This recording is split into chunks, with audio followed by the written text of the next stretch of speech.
Good morning, buenos dias. We are going to start our LULAC plenary session, and I think it's very important that when LULAC goes into any uh, area, especially here when we have our national convention in Las Vegas, that we hear from the local people. We get involved. Yesterday, we delivered over 35,000 pounds of protein and chicken to the local food bank to help feed those who are hungry and who are malnourished. That was LULAC. And today, we are going to highlight some of the issues. A lot of people don't realize that no matter where we're at, whether we're from California, Texas, Arizona, Illinois, New York, that we have been traditionally neglected, and our neighborhoods and our barrios sometimes are forgotten. With us today, we have Delfina with the Moab Community Neighborhood Association. They live in northern part of Las Vegas in Clark County, and that area floods from time to time, and they are getting no help or no support from either the local officials, state officials, or national officials. And Delfina, if you can come on up and tell us a little bit about what your neighborhood is exhibiting, what's happening, and about your team, and what we could do to help you change the life of the people in your community. Muchísimas gracias. Come on up. So good morning, all. I'd first like to thank LULAC for inviting me to speak today. So my name is Delfina Anchondo, and I am president of LULAC Council 11158, whose members are from the Moapa Valley, which is home to some of the earliest Latino families to settle in the state of Nevada. And I have some of these, I have representatives here from my council who represent these early families. I am here today to bring attention to the urgent need for action by Nevada's elected officials who remain absent as our only remaining Latino community in the Moapa Valley, the Lido Ranch, sits in a state of neglect. It is families here who have endured some of the worst environmental injustice to be inflicted upon Latinos in the nation. Nevada's earliest Latino families, mine included, were exposed to radiation by nuclear testing in the 1950s and 60s. Most recently, we have endured years of coal ash pollution by one of the dirtiest coal plants in the country. As a result of this legacy of pollution, we are experiencing a high rate of cancers and illnesses. To make matters worse, as President Garcia just spoke to, we were sold land to live on in a flood wash, and there is no flood control. And dirt roads providing access to homes were made private. Due to climate change and an increase in flooding, any work we do to improve road conditions washes away.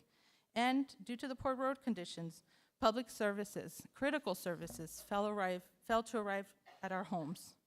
For many years, families, and my family specifically, and our neighbors, have pleaded for help from all levels of government in Nevada to address these issues and have received no assistance.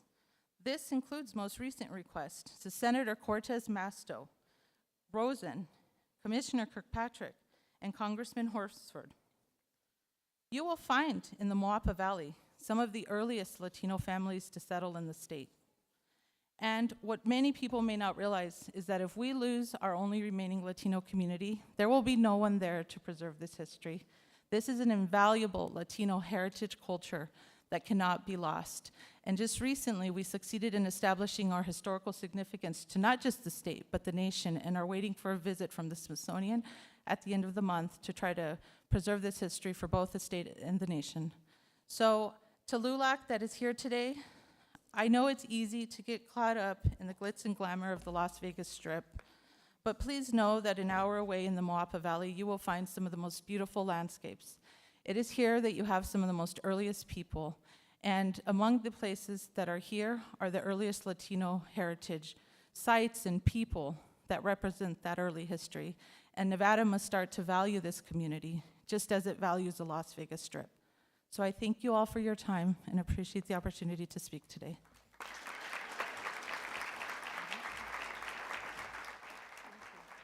you so much. I appreciate you all. Again, it doesn't matter where we see an injustice. I just saw Javier Cáceres here. He's the new LULAC president from Uvalde, who dealt with the issues regarding the aftermath. His young daughter, 9 years old, was killed in that terrible tragedy. But he's here, okay? And other people that are here fighting against every injustice, everything that needs to be done, have been here presenting themselves at our conference. And you're going to be hearing from them today at our women's luncheon. I encourage y'all to come to our women's luncheon. Governor of Nuevo Mexico, Michelle Gresham, will be there, as well be a lot of people. So if y'all have not had a chance, go ahead and make plans to attend our women's luncheon. And of course, tonight we have our presidential dinner. We are honoring with a Lifetime Award George Lopez, and we're also expecting a special couple of VIPs that will be attending that dinner. But as many of you saw the debate last night, ¿cuántos lo vieron? Okay. As you know, one of the big debate topics is immigration. And immigration is important to me. See, my father came to the United States when he was 17 years old as an undocumented worker from Coahuila, Mexico.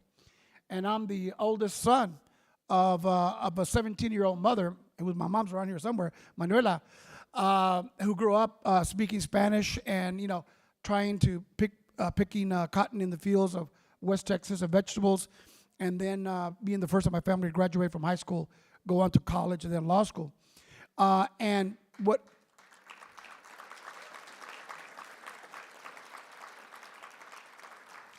it was a long journey. I mean, you know, when we were growing up in an adobe house in Porvenir, Texas, I used to go on a burro to go get water from the local creek, to get water from my mom and my family. And today, you know, I arrive in a private jet that I own to Las Vegas. So from a burro to a jet, that's a long trip. And a lot of us have trips and journeys like that. And some of y'all have just started your journeys. If those of you, how many of y'all are in college ahorita? Levanta la mano. All right. Así comienza. And so what we've seen is immigration is being used as a political piñata by politicians on the left and politicians on the right, whether it's about how we deal with various issues. One of the proudest moments of my life was when I was a state representative in Texas, and I had the valedictorian of Pinkston High School who came and said that she needed help, that she wanted to go to West Point. She wanted to serve our country. And we were able to get a recommendation from her local congressperson to get and go to West Point. She was 18. When she got to West Point, they asked her for her birth certificate. And she called her mom. Mama, can I get my birth certificate? And Mama says, hija, you were born in Mexico. We don't have your birth certificate. So she was a Mexicana, and she was undocumented, and she didn't know that because she got here when she was 8 months old. They turned her away from West Point. Okay? She had to come back to Dallas. And then she said, well, I want to go to Texas A&M because they have cadets there. So she went to A&M, but guess what happened when she got to A&M? She had to pay out of country tuition 3 times higher. So as a result of her case, I filed a bill that if you graduate from a Texas high school, you pay in-state tuition, you get financial aid, and it was the first DREAM Act ever passed in this country in 2001 with State Representative Rick Noriega from Houston. And now 19 states have passed in-state tuition, and of course President Obama signed the DREAM Act, and we're hoping that we will continue to fight there. And I was at the White House on Tuesday where President Biden, last Tuesday, not this Tuesday, Tuesday before last, where he extended the protections for the Dreamers and allowed the spouses of U.S. citizens to stay here and not have to the country of origin. But we need to do more. So we're going to start opening a panel here on immigration, beyond borders, examining the immigration crisis. And I'd like to go ahead and invite our panel up to join me. My staff, can we go ahead and bring them in? Okata, come on up.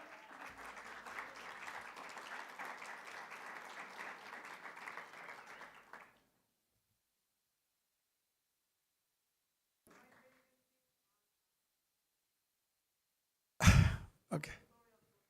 Yeah. So I told you I grew up in a little town called Porvenir, Texas. If those of you have a chance, there's a documentary called Porvenir. Back in 1918, my great-grandfather and my great-uncle were growing up there in Porvenir. They were ranchers. They farmed the land. A local Anglo rancher arrived, Mr. Bright. He wanted their land. They refused to give it. Him and some of his Anglo cowboys went to my great-uncle Chico Cano's ranch. They raped and killed his wife. They hurt people. It's tough. Long story short, as a result of that, Pedro Cano, my great-grandfather, and my great-uncle went back. They raided the Bright Ranch, killed several of the Anglos. And as a result, the Texas Rangers, Governor Hobby, for those of you from Houston, Governor Hobby ordered the Texas Rangers to go to Porvenir. They got all the boys between 12 and the men up to 78, 19 of them, and shot them in the back and killed them in cold blood. And they burned the village down. My great-grandfather and my grandmother were able to escape and were not killed, but as a result of that, they lost their land, and everybody there lost their land. And that's something that happened in the big, there's a column called the Great We Shall Not Forget, about what happened in Porvenir. Not only happened there, but it happened all over South Texas in the early 1900s. And we will not forget what happened there, and we will continue to fight for them. And we got a resignation about what happened in Porvenir that was just put up there about 2 years ago there near Van Horn, Texas. So we continue to fight those battles, and we continue to struggle, and this is part of this panel that will get on that. And one of those that has been leading the struggle for that, for those immigrants and trying to help them and deal with that issue, and has been on the front lines, is Sister Norma Pimentel. She's with Catholic Charities down in McAllen, and she's been there struggling and making sure when those immigrants come across, and I've been there, that sometimes they have nothing. And we're talking about children and women except the clothes on their back. But the sister makes sure que les dan comida, les dan ropa, y les dan esperanzas, so they can make a difference in their lives. And she's truly a new, this is a little bit exaggerated, but not really, like a Mother Teresa, following her footsteps, making a difference for those that are coming here. Sister Norma. Muchas gracias. Muchas gracias. Muchas gracias. And thank you all for inviting me and to allow me to share some of what I do and why I do it, you know. And I one time remembered back in the 80s, we had a shelter, Casa Oscar Romero in Brownsville. This lady walks up into our center and she right off said, I needed a Xerox machine because we were filling out applications for asylum back then for the many immigrants that were coming from Central America. Very successfully. We were not lawyers, but we were able to fill them out. And actually, I would think that almost every single one of them got asylum, and by now already have probably citizenship since then. So, but one of the things that I needed, thank you, was a Xerox machine. So I invited this salesperson to come in, and she said, "Sister, I am 100% against what you're doing here, helping these illegal aliens." And I said, "But I'm going to sell you my Xerox machine anyway, because I'm a businesswoman." But in any case, she said, I said, "Thank you for telling me that. Let me show you what I do and why." And so I showed her the center. I introduced her to the families and the children and explained to her why they were there. When we got back to the office, she said, "Sister, I'm 100% in favor of what you're doing." It changed completely, 100%. And so she said, "What are you doing here wasting your talent? You're the best salesperson I've ever met." And I said, "Well, I think this is where God has me using my talents." And so I'm very happy here. Defending life, protecting humanity, and making sure that we treat people with dignity and respect. That is who we are called to be. From the moment we come into this world, we have a mission and a purpose to be. If anything, it is to help one another make sure we're okay. And so when I see people at the border who are struggling, you see them how I see them, dehydrating, hungry, all dirty and muddy from crossing the river, there's nothing else other than to reach out and say, "¿Cómo te ayudo? How can I help you?" You know, it's only the right thing to do. There's nothing wrong to be there for one another and reach out and make a difference in the life of that person and show that their life matters. And so that is what I've done since day one, when for some reason God decided to say, "You know what, Norma, I need you to join me in making a difference in this world to help those that need help."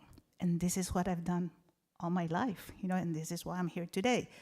to inspire you, especially all of you young, energetic, enthusiastic people that are here searching for what it is that why you're in this world today, and you want to make a difference. You want to be able to really be one of the changers that moves the needle toward a life that is better in this world for everybody. We cannot leave anybody out.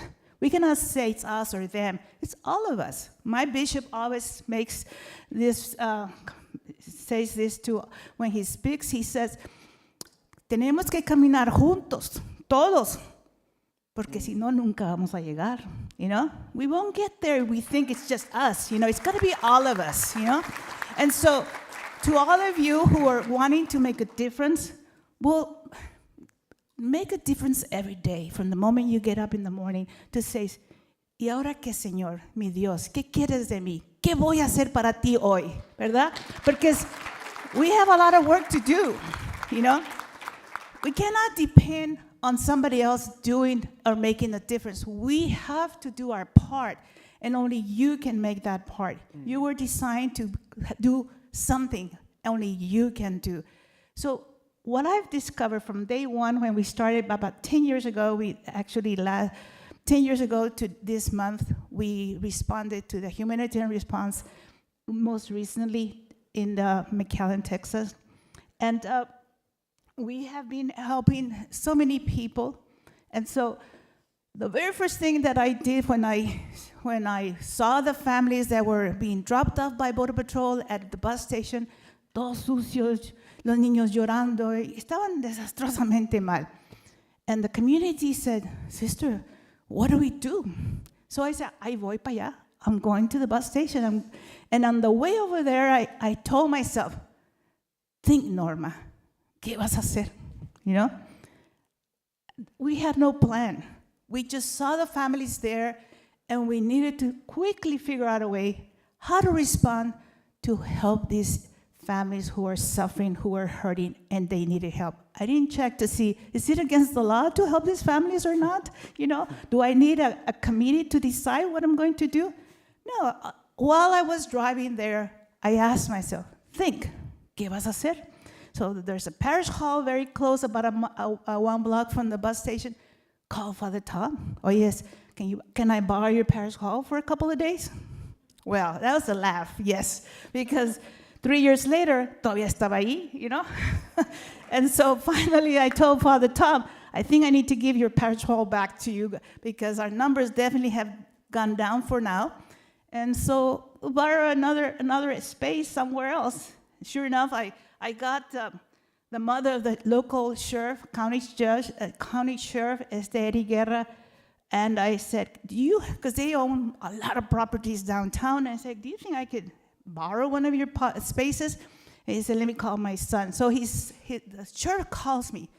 Y me dice, Sister, there's only 2 people that tell me what to do. One of them is my wife, and the other one is my mother. So she said, call Sister Norma. And so I'm calling to ask you, what do you need?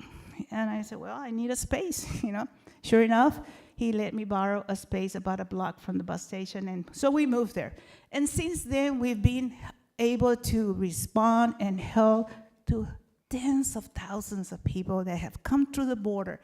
I mean, we've gone already way over 600,000 or more, probably even 1 million, since day one when we started that day that I said, think, Norma, ¿qué vas a hacer? You know?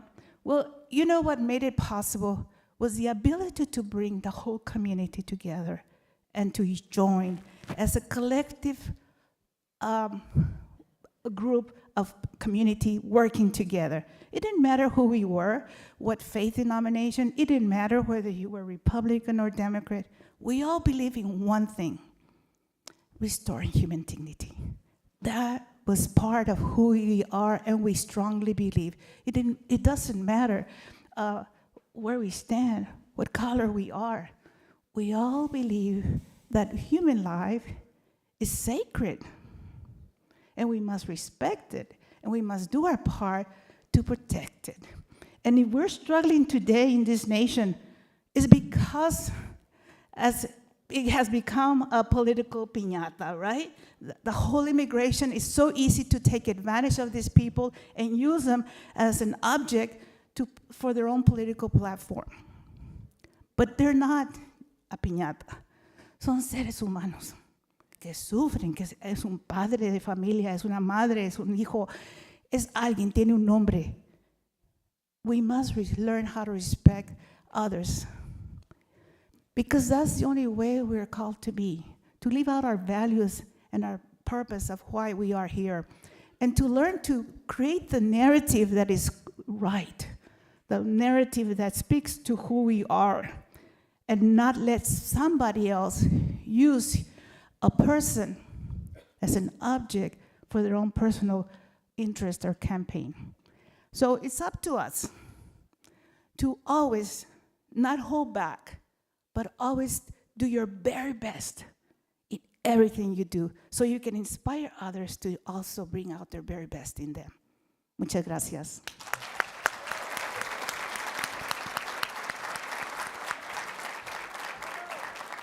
If you're down in the valley, down in McAllen, I've been to the center. It really is. It's really inspirational when you see the work that they're doing. A lot of them are volunteers, and then when you see the faces of those families who are getting help for the first time, and kind of their version of the Statue of Liberty is right there in McAllen. Anyway, our next speaker is Carlos Eduardo Espina. He's a 25-year-old director, lawyer, and who is working with refugees. He was born in Uruguay to an Uruguayan father and a Mexican mother.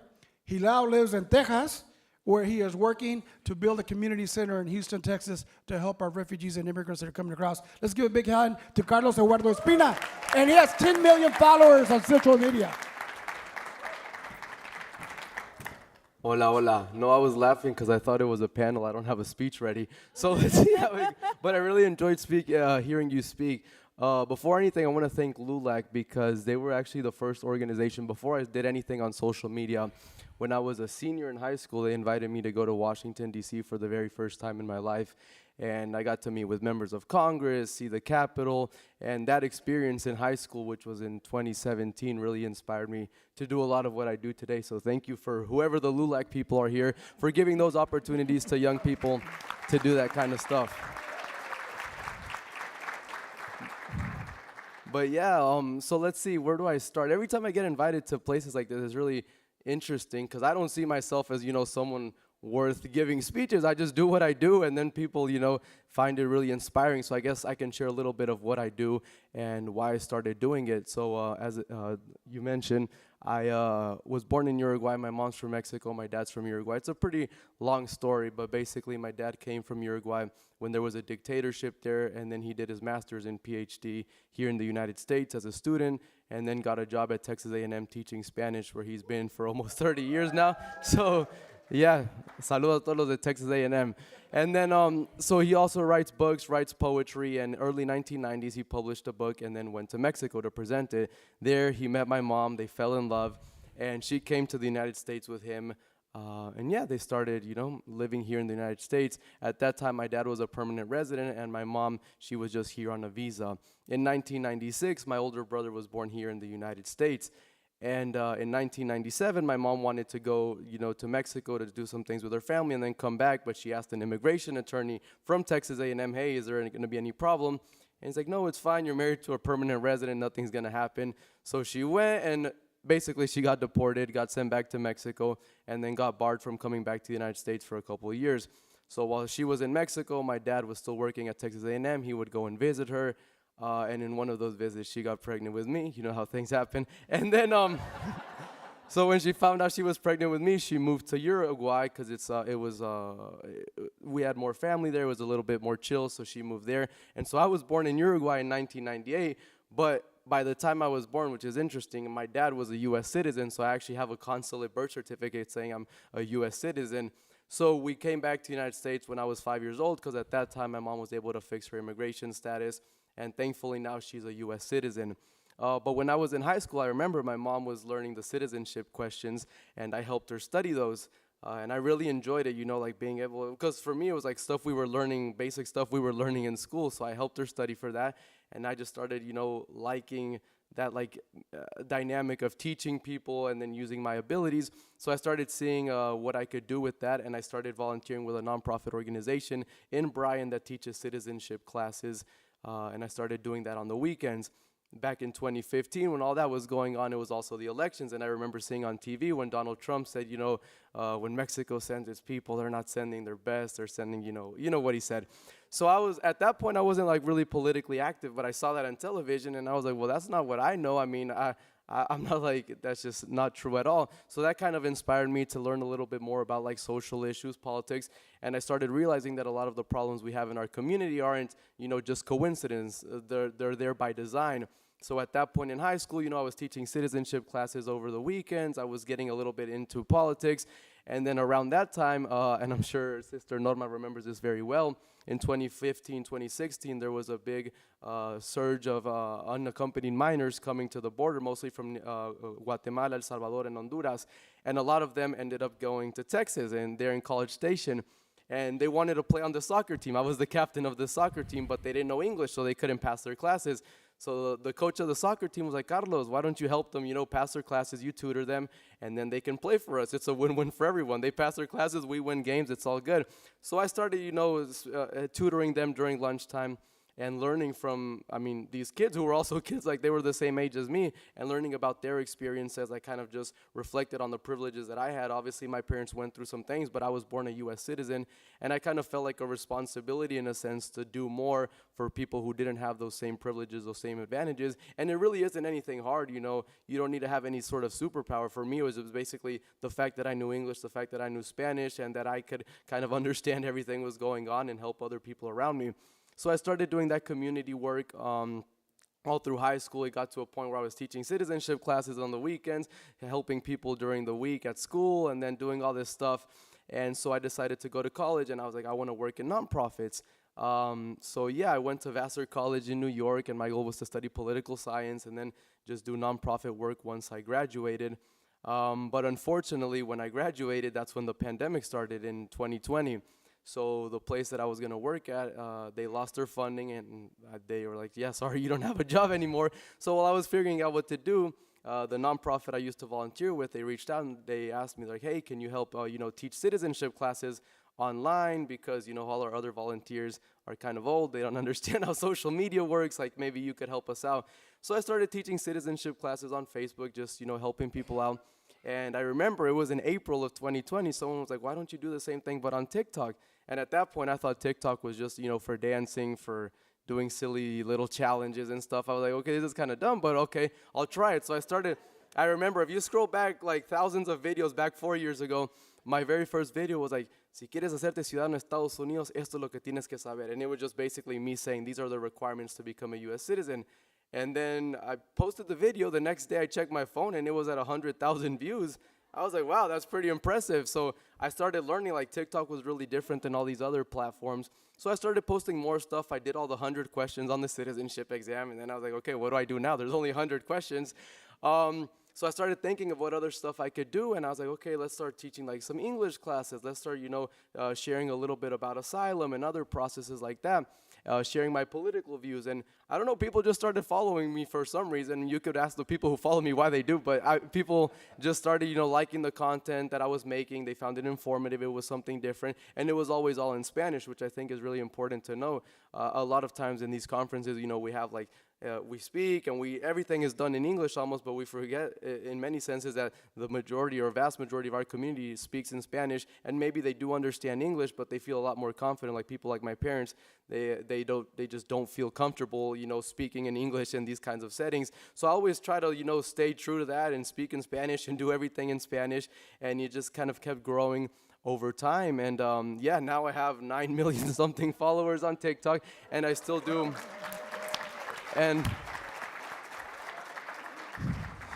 And I still do the same stuff. I still do my citizenship stuff. I do, for example, today they announced a TPS for Haiti, so I made a video about that.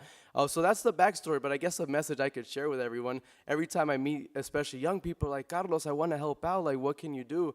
And really it's just, thinking about what abilities you have, whatever that may be, whether it's a sport, whether it's an instrument you know how to play, or just something as basic as, like, you know, for me, speaking English and speaking Spanish, you wouldn't think of that as like something special, but it's a great resource. So, you know, you don't have to have millions of dollars in funding. You don't have to have a whole structure or anything behind you. If you just, you know, start sharing the knowledge you have and do it with your heart, there's going to be people who are going to support you, and you're going to be able to impact a lot of lives. And you might start small. In my case, you know, I was doing the citizenship classes when I was in high school to 5, 10 people at a time. Now I go live teaching citizenship classes, and I have thousands of people watching me, but it's all part of the same process. You know, once you do things with your heart, you do it because you really care about it, you'll see that support will come to you, because a lot of times people want to help, but they're like, you know, I don't have the support, or I don't have these resources, or I don't have that. But all of that will come with time when people see that you're doing good work. That's basically what happened with LULAC. You know, they started really small, started doing the work that no one else was doing, and then, you know, it caught people's attention. So really just lean into what you're good at, and don't think that, you know, you have to have some sort of like a certain age to be able to start helping people, or certain degrees, because people always tell me that as well, you know, oh, I'm too young to help people, or I don't have a college degree yet, or all this kind of stuff. And there's a lot that you can do. Obviously, those things help, but there's a lot that you can do without having to need all those things, you know. So just go look out in your community, really find out what the problems are, and then where you can fit in and what you can do to help. And I think you can go a long way. And I also want to thank Sister Norma, because she also inspired. So my girlfriend is from Donna, Texas. She's from the Valley, and every time we go back there, we go to the respite center there in Mikael, and just seeing the work that she's doing, you realize that there really is not a lot of people in this world who are doing genuine work, you know, that day-to-day work. And so if you step up and you do that work, you know, you'll really stand out, and people will support you, people like LULAC and other organizations who are around. So thank you all for everything, and look forward to meeting some of you all throughout the day.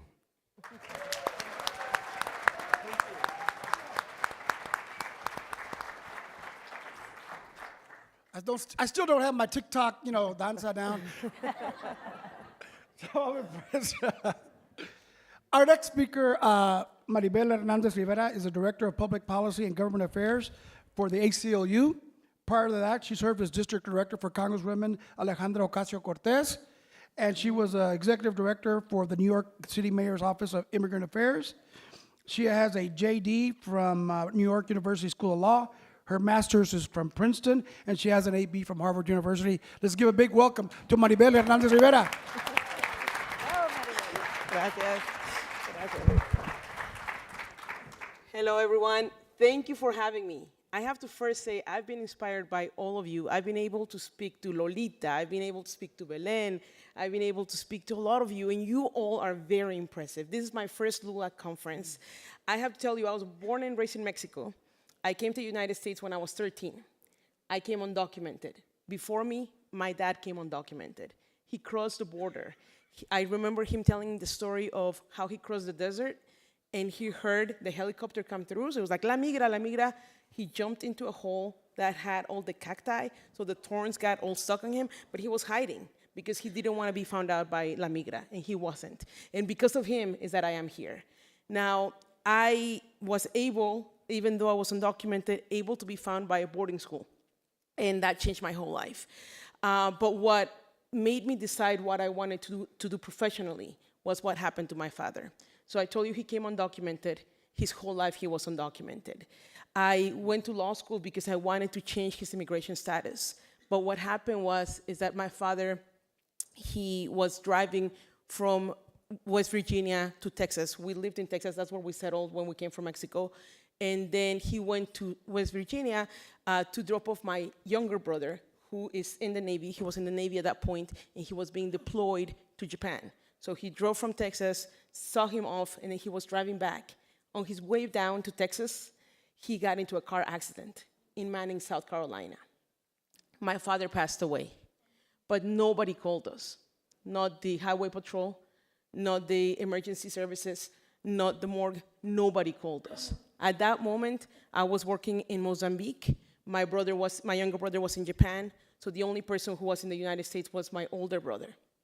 So the way we found out about my father's death was a few days later, a young man who my father had hired to do a handiwork was waiting for him to do the handiwork, and my dad wasn't showing up. So he called the phone number, and the person who picked up the phone on the other side was the owner of the junkyard that had my dad's car. And he said, I'm so sorry, but the person who was driving has passed. And it was the young man who had been hired by my dad who then called our family, and that's how we found out.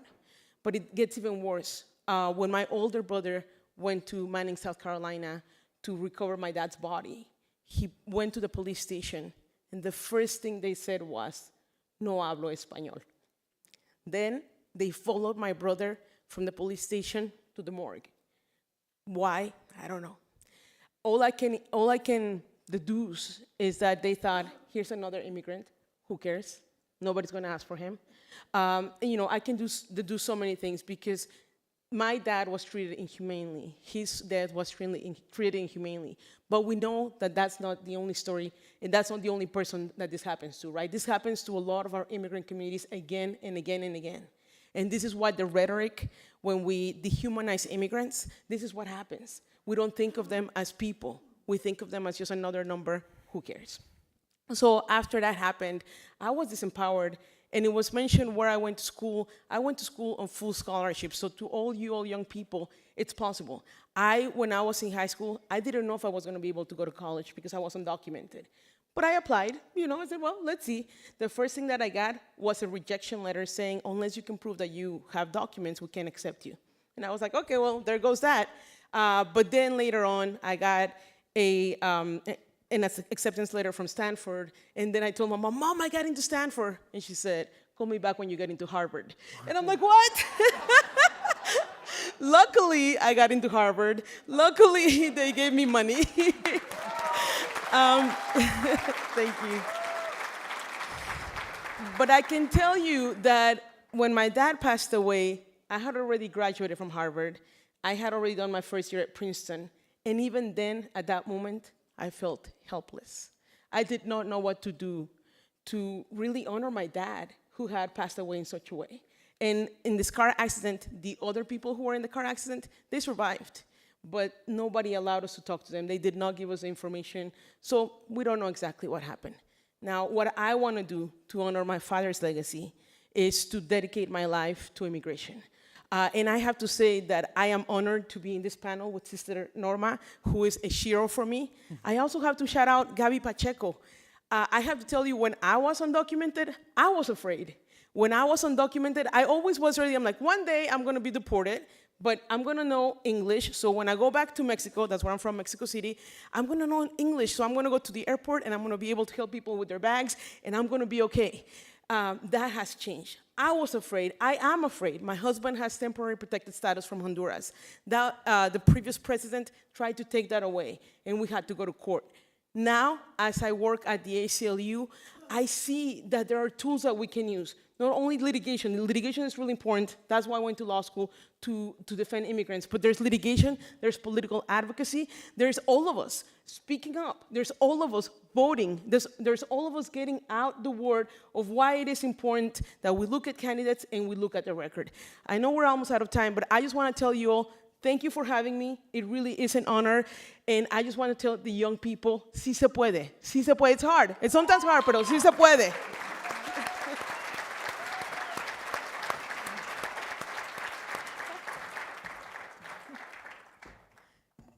Gaby Pacheco, can you come up? Woo. Yes. Ow. I'd like for you to say a couple of words also, because your story is also very inspiring, and the work you do is so important. So let's give a big hand to Gaby Pacheco. Woo. Woo.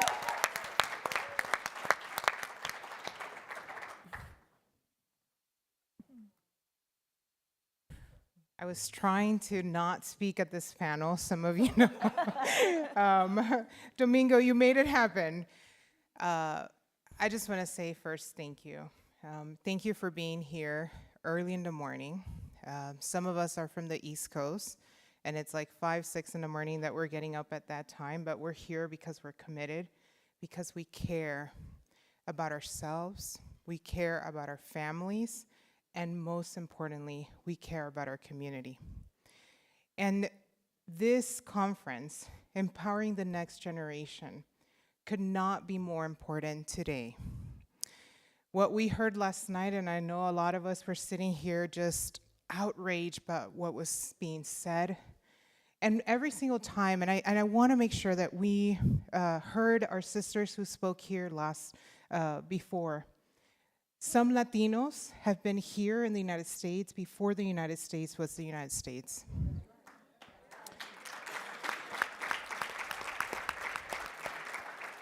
And Latinos does not equal undocumented or immigrants. But as Latinos, we stand up and we fight back for our brothers and sisters who are immigrants.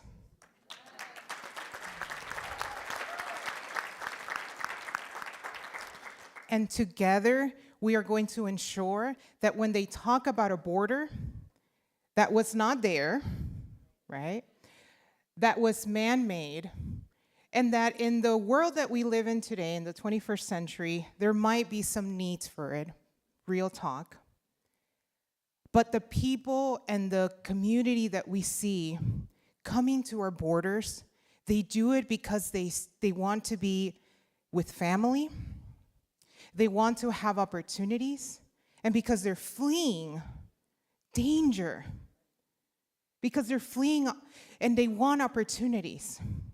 And it would be the saddest day in this country when an immigrant who is in Mexico, Guatemala, Honduras, Ecuador, China, Philippines, and says, I'm gonna go somewhere else.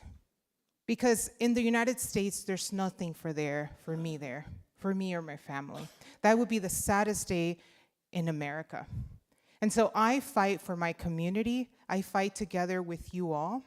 And I want us to remember that borders, when they talk about borders, they're trying to dehumanize our community. That when they talk about immigrants, that we're talking about moms and children and dads, and that a border cannot and will not take away our humanity. Thank you.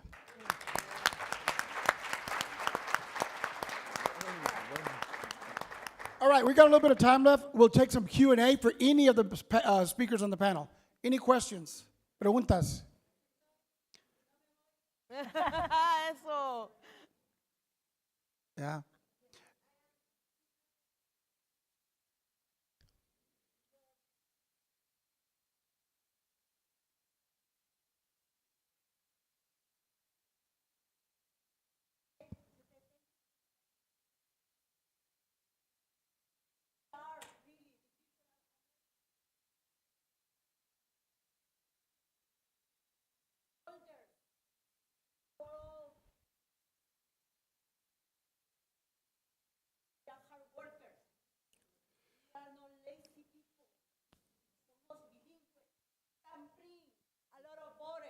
Vote. So much. Well, it's not a question. I say that. I am here to say thank you to Carlos Espina. Yes, I just became a TikToker, just a server. And it was a very good time. I want to say thank you so much for what you did to Farruko Pop. He sent more than $20,000 to this young man who wanted to become a singer. And in the country that there is not that many opportunity for the poor, the opportunity, you had to look for them and work for them. But he was a Mayan, a very young man, who, when Carlos Espina offered some help, because people were laughing at his singing, he said, I will help you. And he gave some money, I believe like 13,000, something like that, to help the family. And this is important because when he got the money over there, he was killed. But after that, Carlos Espina, he sent more money or something like that. And his family is receiving a lot of help because of this young man here. Carlos, thank you. Thank you so much. Gracias. I appreciate it. Anna, over here. Okay, why don't you start over there and then we'll come this way. See that young lady over there has her hand up. Hello, my name is Willow. I'm a university student in Texas. I was just wondering, what words do you have for those of us who want to help but feel like we're getting lost in like all of this political, social climate? It feels like the weight of the world has been on our shoulders since we were born, and we were told that we would be the change. And I guess like, how can we be that change without like giving up? I can start, and Carlos and Maribel follow if you want. I think that we have mics, so we're good, okay? So I think that you should not hold back. Hello. You have to be yourself. You know, you have to have that fire within that pulls you forward to be what you're called to be. Don't hold back by what you see in the media, what politicians are doing. Go forward and make a change, make a difference in whatever it is you feel touched to do. No te detengas. Yeah, I was gonna say, you know, a lot of times it can be hard because you see, like at a national level, you know, things aren't getting done. But any victory, no matter how small it is a victory. And if you can change just even one person's life, like for example, when I teach citizenship classes, yeah, I'm depressed with everything that's going on nationally, but when you go to someone's naturalization ceremony and you're able to say, you know, because of me or in part because of me, they're able to be here where they are today, that really, you know, puts things into perspective. And if we're millions of Latinos in this country, if each of us decided to just help one other person, you know, that'd be millions of people that we're helping. So being able to divide, so basically being able to divide the issue into, you know, there's the national battles we have to fight for an immigration reform and everything else, but also localize the issue. Like we heard before, you know, there's communities that most people in the country have never even probably heard about, you know, that they need help. If you're able to go and maybe change the lives of 10, 15 people, that's still a big impact. And if more people keep doing that, then it multiplies and it multiplies. So just maybe identify one person close to you or someone in your community. Hey, how can I help this one person?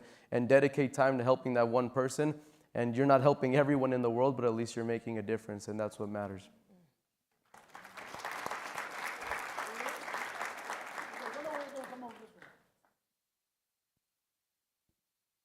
So first and foremost, thank you for every panelist that's here today.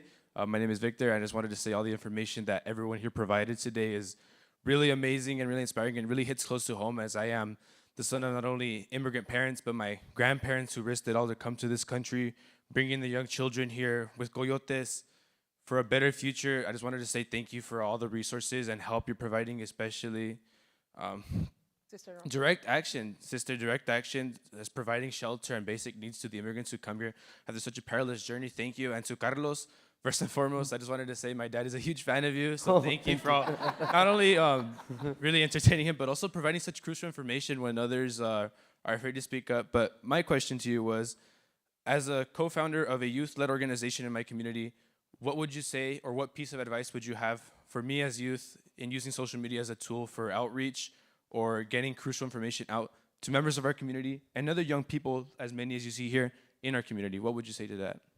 Well, I think the question's for me. I think the most important thing, you know, is speaking to people in a language they understand, not just like the actual language, English or Spanish, but like in terms and you know, the customs that people understand. Because a lot of times, you know, I see like with the government will do it or organizations will do it. They'll put out like policy memos and numbers and stuff, but the everyday person has like doesn't have the time to break that down, analyze it. So, you know, it's getting these difficult concepts or these things that might be frustrating or confusing, and then just putting it in ways that people, you know, whether that be, if you're Mexican, you know, the same language that the Mexican community uses, depending where you're from, that kind of stuff, to, you know, so it can be easy to process, because a lot of this information can be really confusing, or it can even be contradictory, or it can be misinformation. So if you're able to, you know, just get these difficult concepts and then make them in a way easy to understand. But then also, like you said too, put direct action over anything, because there's a lot of times that we ask for our community, we want help, or we want funds, or we want this, but we give nothing back in return. So when you do things de corazón, como dicen en español, and you really put in the work, you'll see that people will support you and will follow you and will get behind you. So have a clear vision of what you're doing, and then make sure people understand that, and then follow it up with actual action and results. Last question. Last question. Huh? Thank you. That was wonderful. I enjoyed all of your presentations. I'm Mary Yanez from El Paso, Texas, and I've been in LULAC since the mid-'80s. I'm 81 now. I was in my 40s. So, you know, I want to leave a legacy. I want to leave something. And many years ago, we used to have an education council. I want to revive that education council before I leave LULAC and before I leave this earth. I want to ask, and I have already started, I've got about 12 members, PhDs, professors from the community college where I work, from UTEP, and I want this education council to be active in El Paso, talking to youth, because what we want is for LULAC to keep going. We're going to pass, and we're going to retire, but my question is, what can I do and how important is educators to be in LULAC and to help us to keep LULAC going? Yeah, thank you so much for that question. I have to tell you that I've gotten to where I've gotten because of educators. When I came, my ESL teacher, Leanne DeLabio, till this day I'm friends with her, she not only taught me English, she would stay with me after school. She introduced me to the chess club. She would take me to chess tournaments because my father was working. I mean, I can tell you, go on and on and on about every single educator in my life. They also taught me about scholarships because I luckily have zero debt because the Ivy Leagues give scholarships, because there I was the recipient of the PDS Soros Fellowship that paid for my graduate school, but all of that I would not have known on my own. People told me about it. So education for me has changed my life. So I agree with you, and I think it's been mentioned before, one and many more times. So one, you don't have to have a certain education, but if the opportunity is open, and if that's what you want to do, do it. And also, I can tell you, as an undocumented student, I didn't think I was going to get an education. I really thought I was going to end at high school and that was going to be the end, and that wasn't the case. So I do think that it's important, and I do have to give a shout out. I have Rebecca over here, Rebecca Villa, who came just to hear me. Look at the little Rebecca who wants to be president of the United States, by the way. And so what's really amazing about LULAC is we have the youngest generation all the way to people who have been doing this for many, many years. All right, thank you very much. Let's give a big hand to the panel today. Todos están haciendo en la lucha. Todos en la lucha. All right, evidently Alexa and Siri are waiting. Our next panel is on artificial intelligence and its impact on the Latino community. So please stay for the next panel. Muchísimas gracias. Thank you.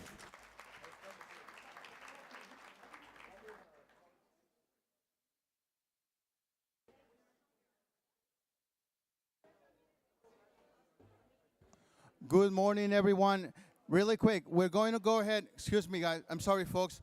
We're going to go ahead and just get going with the program. We have everybody ready to go. So if you'd be so kind and grab your seats, I can go ahead and get started, okay? Thank you so much.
Okay, folks, we're going to begin in about 3 minutes, okay? 3 minutes.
All right, we're going to go ahead and get started. People are starting to come in. Good morning, everyone. My name is Edwin Canizales. I'm with the policy team here at LULAC. As people are coming in, I'm asking you politely, quiet down so we can go ahead and continue with the program.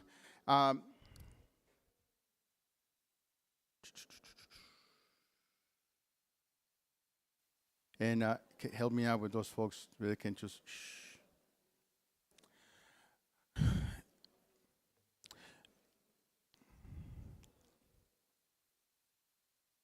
All right. Okay, so as folks come in, I'm going to go ahead and begin the program just so we can hurry, okay? And we have a lot of great speakers, so I would like to begin. Again, my name is Edwin. Just wanted to thank everybody for being here.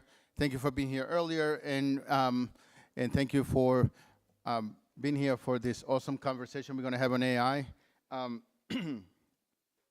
we're going to have, this is a two-part conversation. We're going to have two folks come on stage and speak first, and then after that, we're going to have the rest of the panel come and join, just so you have an understanding of what the program will look like, okay? The first two people we're going to have are going to be our moderator, Willmary Escoto.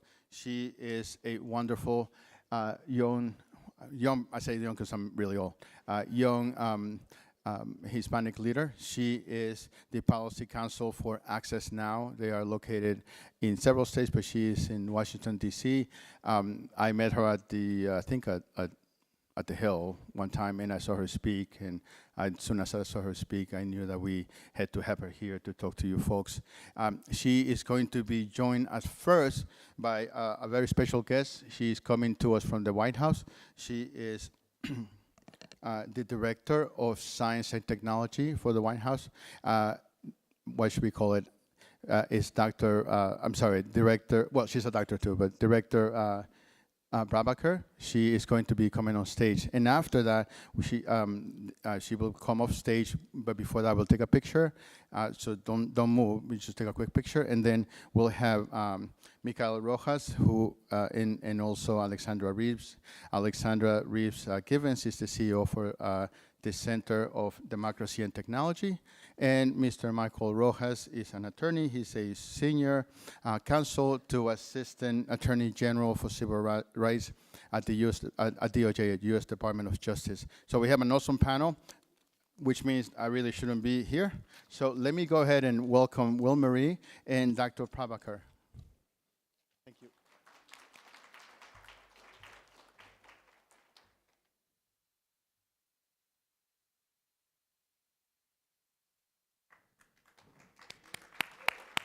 Hi, everyone. Hello. Can you hear us? Okay, perfect. Just wanted to double check. Hi, everyone. Bienvenidos. Welcome. I'm so excited to be here with you, Dr. Arati. It is an absolute pleasure. Being a first-generation immigrant from a very, very small town in Florida, this is an honor to be here with you, especially when the theme is about empowering the next generation. And what better way than to talk about all of the advancements with artificial intelligence. So just to kind of kick it off, you know, it has been a very busy couple of years for the Biden administration and tech policy in general, from the monumental AI Bill of Rights, which you passed in just your second day, to President Biden's executive order on artificial intelligence. And a lot of folks in this room may not understand the reasons behind all of this movement. It's like ChatGPT took the world by the storm last year. And what's quite interesting, and as you know, and a lot of tech policy folks in DC know, is that AI has been around for several years. So I'd love for you just to share a little bit more to the audience about all the other ways that artificial intelligence is being used, not just ChatGPT and generative AI or LLMs, but just to kind of paint the bigger photo of the AI ecosystem right now, and a little bit of the rationale behind, you know, the U.S. wanting to manage these types of AI risks. Lots to talk about there, and let me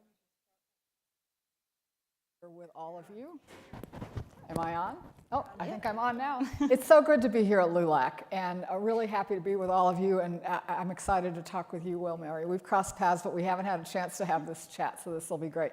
I want to start with the biggest picture of all, which is that President Biden came into office talking about the fact that we are in a pivotal point in history, and that this country can do amazing things, we can do big things, and we have some building to do. And so he's been busy with everything from building out clean energy to meet the climate crisis, with restoring roads and bridges and expanding access to high-speed internet, lowering healthcare costs, going after cancer, ending cancer as we know it. But one of the things that he was also very clear we had to do, one of the big things that we have to do, is get AI right for the American people. And I started in my job in October of 2022, and ChatGPT came out in November of 2022. So I ended up spending a lot of my time getting to work with the president and the vice president, both of whom put a lot of focus on this, to make sure that we got AI right. Very much to your point, Willmary, even before ChatGPT happened and everyone was talking about image generators and chatbots, we had already, within the White House, had already been doing the work of making it, being really clear about what the values were that were going to drive this work, and that was the basis for the AI Bill of Rights. But, you know, there's a lot of policy work that goes on. I want to step back and talk about what it means for people's lives, because this is, you know, this is where the rubber meets the road. And the fact of the matter is that AI had already seeped into our lives in lots of ways, even before chatbots and image generators happen. And, you know, when you're online, you might think about the fact that it's AI that's the reason you see the next ad that you see or what's next in your social media feed, and that is true. You might not think about the fact that AI is behind the price that you get when you look for an airline ticket at that particular moment in time. It's the price for you right at that moment.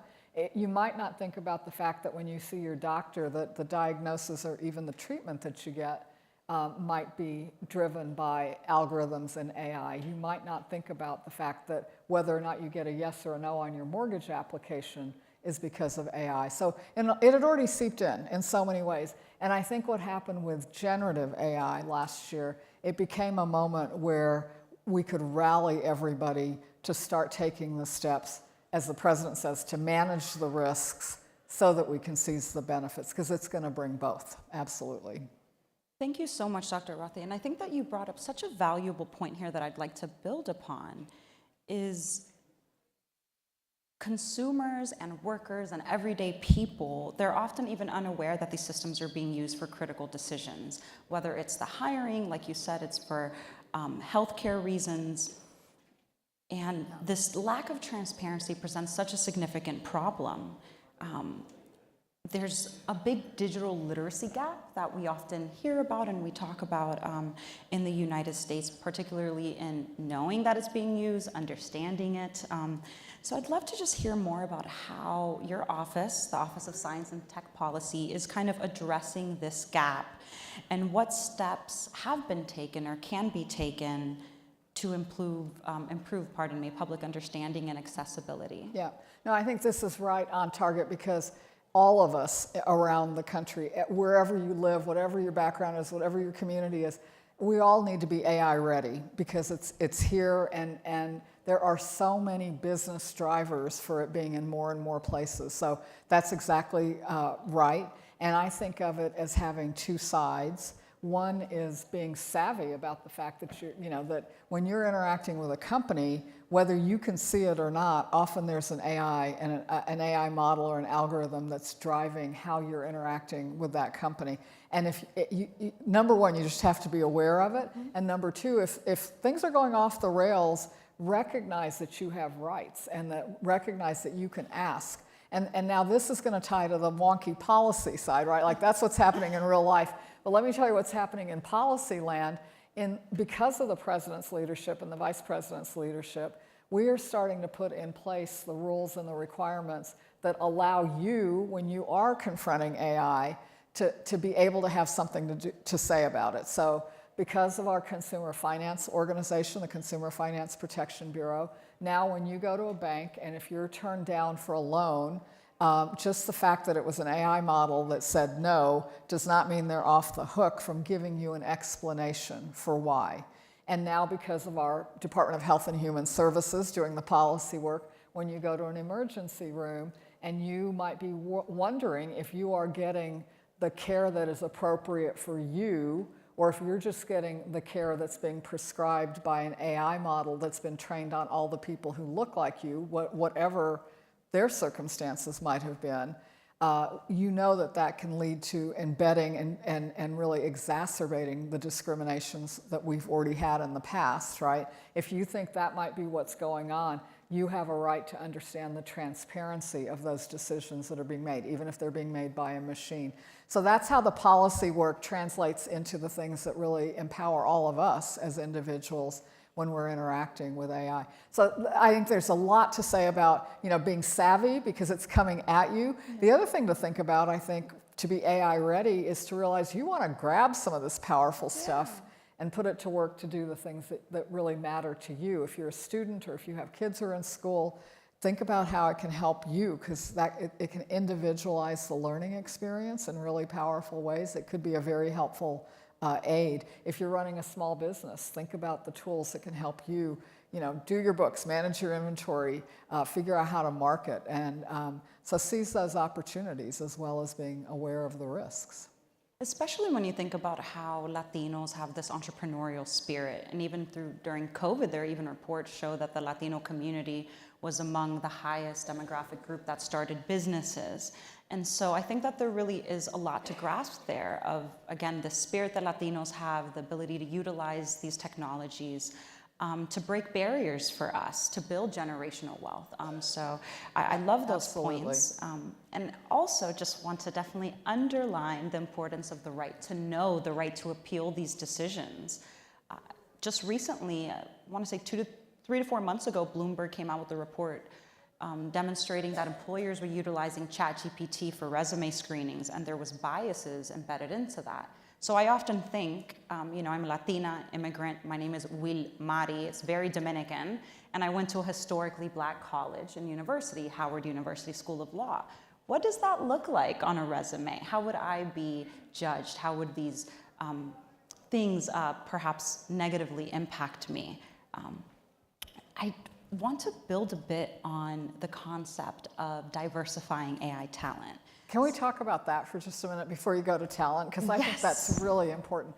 So, first of all, I think a lot of the concerns we all have about the risks that come with AI, with these models making decisions, a lot of them happen to be illegal already. It turns out it's already illegal to discriminate against you because of all the things you just said on your resume, right?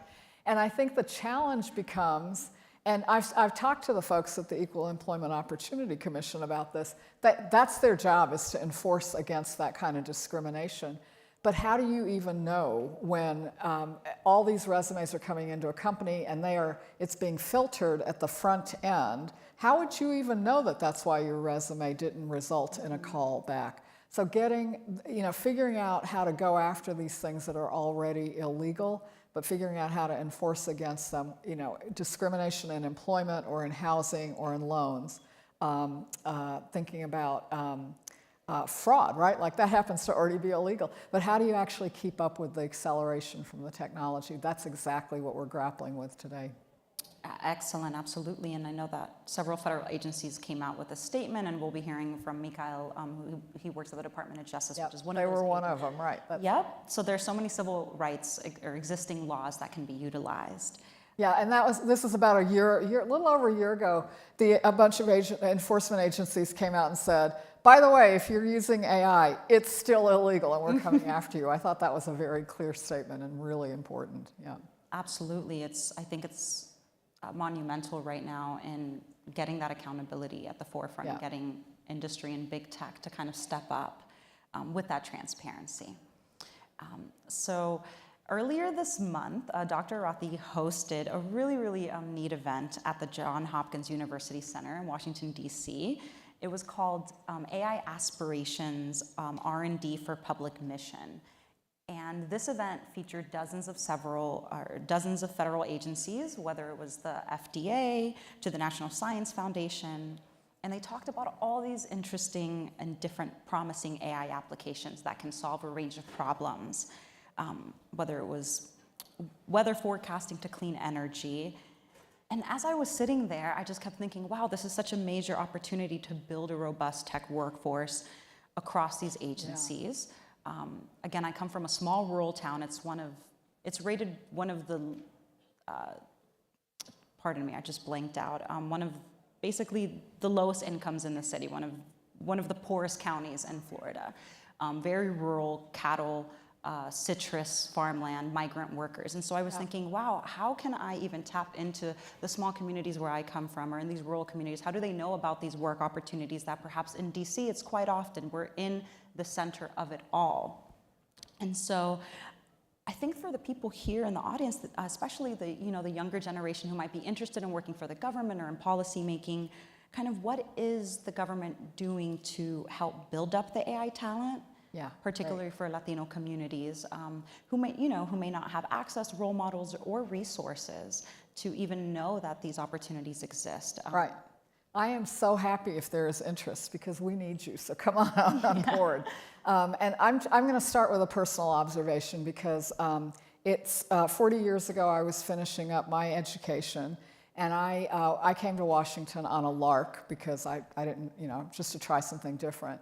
And I fell in love with public service, and I'm now, 40 years later, I spent about half of my professional life in public service doing all kinds of different things, all related to research and development and technology, but very different roles.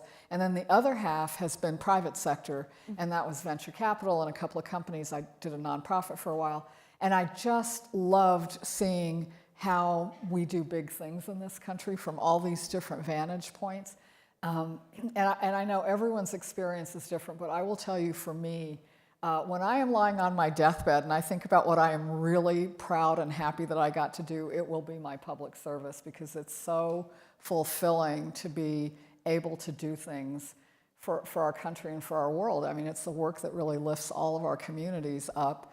And when my hair was black, I was starting to do those things. By the time your hair gets white, you get to find out how some of the stories turned out. And some of them really made a big difference. They really did change the arc of the future. And I think that is the moment we are in right now with AI. And it's a time when people who do step up for public service, I think, have such an amazing opportunity to do the work. And it is so many different kinds of work. If you have technical talents, obviously, if you can code, if you are a data engineer, if you know how to build AI models, obviously they're going to be interesting and important roles. But it's actually much more than that, because the whole ball game isn't just the technology, it's how do we use it, right? And how do we make sure that we get the benefits, all the things, if you're interested in changing how the government delivers services to everyone on an equitable basis, if you're concerned about how could we have a better weather forecast, or how do we develop drugs more rapidly, or how do we change how we educate our kids so that we close these persistent gaps for our underserved kids. If those are the things you care about, find a place, jump on board, and you might use AI to do that. And then if we're going to protect people against the risks and the harms, then we need people from all communities who know what's going on and what the lived experience is and how AI and other technologies are affecting people. So, if that's the work that you want to do, and I know that's the work you do every day, Willmary, I mean, that is so important, and doing it in the civil society and doing it in the public sector is just critically important. So, and the really concrete answer is, if you go to ai.gov, it's our website where you can find out what's going on with policy, but it will also tell you about employment opportunities, and we are getting great people on board as we're recruiting through that. I'm so glad you mentioned the website. I was just going to plug that in. Oftentimes when I'm in these policy discussions, I'm sure not many women of color in the room with certain backgrounds or knowledge, and can really elevate those voices. So it is really, really important to have folks that look like us in the rooms where decisions are being made. So I definitely want to plug that in for the younger generation. We're empowering y'all, okay? I'm going to tell you a story about that. Can I tell you one more story? So one of my favorite things that happens during the year is as a cabinet member, getting to go to see the president deliver the State of the Union address to Congress. And it's really, it's such a privilege to be there for that. But one of the highlights is they gather all of the cabinet members in a holding room. It's a beautiful old room in the Capitol building, and we're all hanging out and waiting to walk out, for the beginning of the State of the Union. And Secretary Deb Haaland, who of course is the first ever Native American to be Secretary of the Interior, every year she takes a selfie of all of us in this room, and then she posts it. And it's one of my favorite pictures of the year, because I love this cabinet that I'm privileged to be part of. But when you look at that, you see a cabinet that looks like America, and that's what this president and this vice president have done. And we need you all to continue and join. Hear, hear. That's so important. We got to have it. So just one other issue, kind of for my final question, I really kind of want to come back to the theme of empowering the next generation. What is the one thing you really want the audience to remember from our chat today? I talk to so many people who feel like the technology is coming at them and that it's just growing boundlessly and it's a force that they don't have much power over. And the main thing, I think, is, look, all this technology is choices that human beings are making. Right now, it's a lot of human beings in a lot of companies. There are human beings in policy that are trying to steer it and get it right for the country. But every single one of you has power over this, about making sure that it's, when you're interacting with companies, that you have power over how that goes. And if it's not going right, you can do something about it, and you've got the power to seize it and to use it to build a better life for you and your family. So, use that power. It's important. Hashtag use that power. I love that. I'm going to get that trending. Thank you so much for your time, Dr. Arathi. So I really good to talk with you, this Willmary. conversation. Thank you. Thank you. Oh, that was really fun. Thank you. Oh, I think we're going to do this.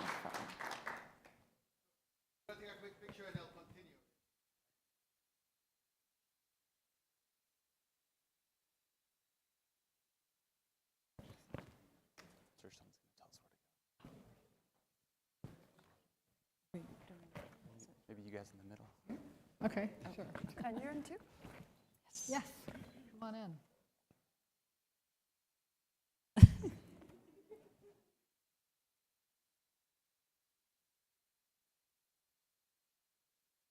Thank you. Thank you. Have fun, you all. Thank you so much.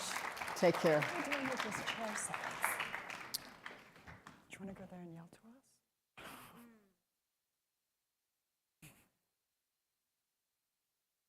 I think I can scoot one that way or one this way. Scoot one this way. That's okay. Do you got it? How heavy is it? Okay. Thank you, Mikael. Getting situated, y'all. Give us just a couple seconds here. And you want to sit here or there? Okay. Thank you so much for waiting, everyone. Alex, Mikael, thank you so much for joining us. I'm really excited to have this conversation with both of you. I love that the first part of this discussion was with Dr. Arathi, and now we have someone from civil society and someone from the Department of Justice to kind of paint a little bit of a wider photo. So to kind of kick us off, Alex, and I'll point this to you first, I kind of want to dive into a little bit of the darker side of AI. I want to be a little bit, I want to take it there and just kind of think of what are the policy issues at the crux of the ongoing debate.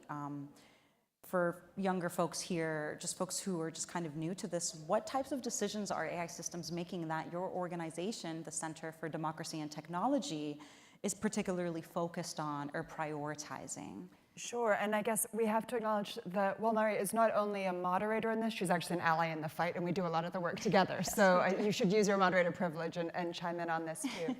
So I lead an organization that thinks about how technology impacts people's civil rights, our civil liberties, and our democracy. And that means that we do a lot of work on how AI is already transforming society today. I love that you touched on the earlier panel that people think about ChatGPT, they think about Siri and Alexa, and those uses are important, and we can talk about those. But actually, there are a lot of ways that AI is already being used to shape decisions about you that impact people's daily lives. I'll touch on just a couple examples, and I'm sure we'll probably keep going on others over the course of the conversation.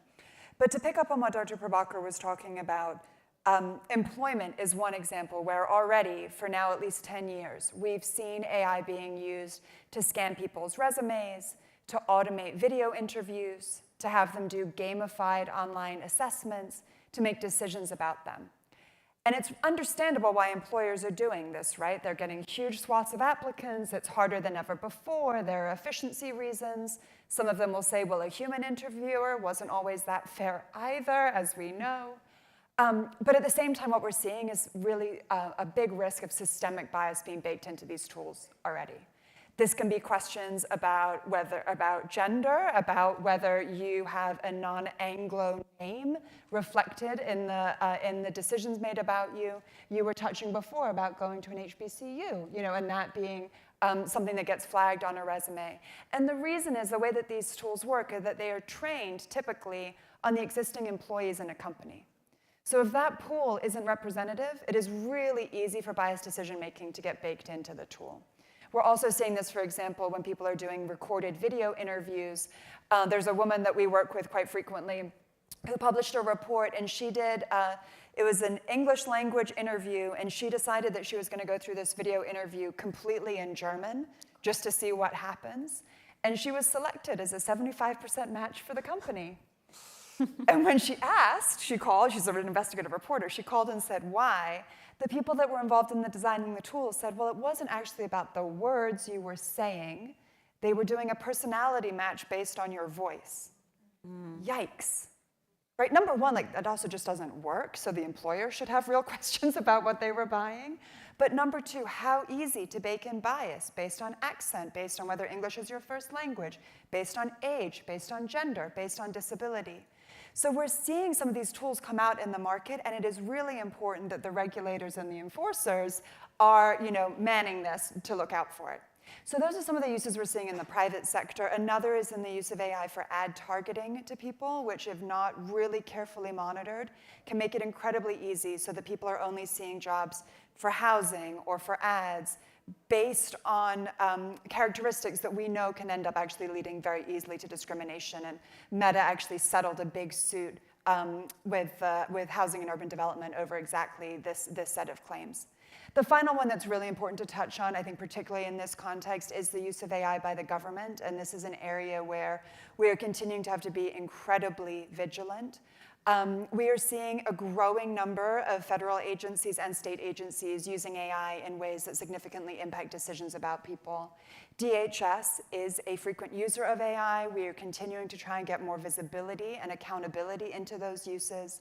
But this is everything from USCIS having a predictor about who is likely to naturalize, to fraud detection in applications for asylum and others, where they will be scanning social media, they will be looking for other indicators of fraud, and if those tools aren't well calibrated, it is really easy that those can kind of automate rejections of people in a way that makes it really hard to actually have your claims properly considered. So we need to think about the private sector oversight. There's a huge amount of work to be done there, but oversight of government uses is a huge priority for us as advocates as well. That was excellent. Thank you so much, Alex. I think you touched on pretty much everything I would have said as well, especially regarding, or I just kind of want to tie this thread of that when we think of existing harms and the impact on Black and brown folks, there's a lot of research on the impact on Black individuals in the United States, not as much as Latinos. And I think that there's sometimes a disconnect or a misunderstanding of, hey, it can impact us too, especially if it's being used in hiring. Emotion recognition is a form of artificial intelligence. It can detect, your personality, whether you're happy, whether you're sad, and that has pseudoscience baked into it. So for example, there was a study real quickly that found that, dark-skinned people looked angrier than others. Latinos, we express ourselves with our hands, with our facial expressions, all of those things. So that's something to think about there. Mikael, just to kind of pivot really, I don't know if We're literally making you pivot. Sorry, we have a weird spot here. Yeah, figuratively and literally pivot. Literally, let's just pivot for a second. I know Alex kind of punted it at you a little bit earlier regarding the role of federal agencies and protecting and managing these types of risks and the ways that it's being utilized. And with Dr. Arati earlier, she mentioned how the different agencies kind of joined a pledge to uphold America's commitment to core principles of fairness, equality, and justice as new technologies like AI become common in daily life. And it really emphasized how these existing legal authorities can be applied to the use of automated systems. I know that you're with the Department of Justice Civil Rights Division, and I just kind of want to give you the floor here to talk a little bit more about what you all have been doing since that has been signed and kind of how you're looking at how the existing civil laws are kind of intersecting and maybe even what gaps or challenges that you see there as well. Absolutely. Thank you for the question. And I just have to say, as a lifelong civil rights lawyer, it's a real privilege to be at the LULAC National Convention. LULAC has been at the forefront of so many civil rights battles in the past, and we really need your help in this battle as we deal with emerging technologies. Just because emerging technologies like artificial intelligence are new, it doesn't mean that they're exempt from laws we've had in the books for a long time. So LULAC members marched in the streets during the civil rights movement alongside others and got landmark civil rights legislation passed in the 1960s, 1970s. And we certainly could use an update to some of the laws that we have and some of the tools that we can use to address new technologies. But we are going to use the tools that we have at our disposal to address some of these outrageous cases of discrimination that we've talked about a little bit here today. I'll pick up on a case that Alex mentioned against Facebook, formerly known as Facebook, now known as Meta Platforms. In 2019, the Department of Housing and Urban Development alleged that Facebook allowed advertisers to basically pick and choose which people saw their advertisements for housing opportunities. And according to the allegations, advertisers could block out people like you, people like me, people of different religions, sexual orientations, et cetera, to not see their housing advertisements. And that is a clear violation of the Fair Housing Act, one of our foundational civil rights laws. So HUD made these allegations. They referred the allegations over to the Department of Justice to bring a federal lawsuit in court because they were not able to resolve the allegations with Facebook. Facebook ended up making some changes to the way that advertisers could use the platform to advertise housing opportunities, but still relied on their proprietary software, or these algorithms and their artificial intelligence, to effectively discriminate for the housing providers. So a housing provider could no longer go on to Facebook and say, I don't want any Latinos to see my apartment ads. But they would put the ad in the hands of Facebook's algorithm, and the algorithm would discriminate, and we saw vast amounts of data supporting that people of color and women were completely blocked out of housing opportunities through ads on Facebook. So we were able to bring a lawsuit in 2022, and we were able to settle the allegations with Facebook. They've completely revised the way that their algorithm works. And they're in a 4-year settlement agreement with the Department of Justice, which is subject to monitoring. So something we've been doing over the last 2 years, and we will continue to do for 2 additional years, and longer if necessary, is to evaluate how well the new algorithm is working. But this is only one example of how the government and how private litigants as well have challenged algorithmic discrimination. And we know that there's more out there. And we're using the laws that we have at our disposal, but something that you talked about with Dr. Prabhakar and that Alex has mentioned as well is that you just don't really know as an individual. If you go on Facebook, you don't know what you don't know. You go on Instagram, you don't know that you are not receiving a housing ad, right? There's a huge deficit in understanding how these things work, and we could benefit from additional legislation that would require companies to actually test out these technologies before they go to market and validate them and make sure that everybody in this room has equal access to things like housing, things like employment, loans, et cetera. And you're also looking into ways other agencies are using AI as well, like AI use by law enforcement. I know that's something that the Department of Justice has also been looking at. I'm not sure if you wanted to speak. Yeah, the Department of Justice is the largest law enforcement agency in the world. And keeping the public safe is one of our top priorities. But constitutional policing and respect for civil rights by our law enforcement is an equal priority, and our Attorney General says this all the time. So one issue that we're looking very closely at in the law enforcement context is facial recognition technology. I think if anybody has Clear at the airport and you get your face scanned to pass through security, you know a little bit about facial recognition technology. This technology is being put to use by certain law enforcement agencies, and the Department of Justice is taking a hard look at how we use this within our own law enforcement capacity at the FBI, ATF, DEA, et cetera. And we have a supervisory role over state and local law enforcement, to which we provide billions of dollars in funding every year, and we're taking a close look at how they use it as well. These technologies are new. I think there's a lot of data out there that shows that people of color, Latinos, African Americans are misidentified. Our friends at the Federal Trade Commission brought a civil lawsuit earlier this year against a retailer that was using facial recognition technology in its stores, and it was misidentifying people left and right, mostly people of color, subjecting them to unwarranted arrest and harassment. So it's a serious issue, and it's one of many things under this umbrella that we're taking a close look at and frankly need to learn more about.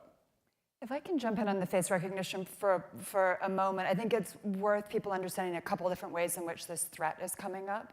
So to date, we have 6 kind of famous, well-known examples of people being arrested, spending multiple days in jail as a result of wrongful identification by face recognition. Every single person is a person of color. And those are only the 6 we know about, right? Where they know what it is that got them arrested, they were able to figure it out, and then the public, kind of caught onto it and have written about it. But the other area that we worry about a lot is a civil rights organization, a place that stands in allyship with protesters who are exercising their First Amendment rights to protest, is we have seen some instances in the US, and many more internationally, of face recognition being used to surveil protest activity. So we've seen this in Baltimore around the Freddie Gray protests. We've seen it in Florida in a couple different cities, again, back during the Black Lives Matter protests around in 2020, where law enforcement was there scanning the crowd and looking for people who had open arrest warrants. That chilling effect on public participation is something that we all need to focus on and be speaking out about. So when we advocate to the Department of Justice about what good rules of the road looks like, their oversight of state and locals, and everybody speaking with unanimity that that is not an acceptable use of this type of technology, those are the types of values that we're really fighting for here. Just to add to that, because I always feel this so important to emphasize what narrative and storytelling can do. And so when we talk about these people being wrongly identified and imprisoned, think about that process, being arrested, being detained, being booked, sitting in a cell.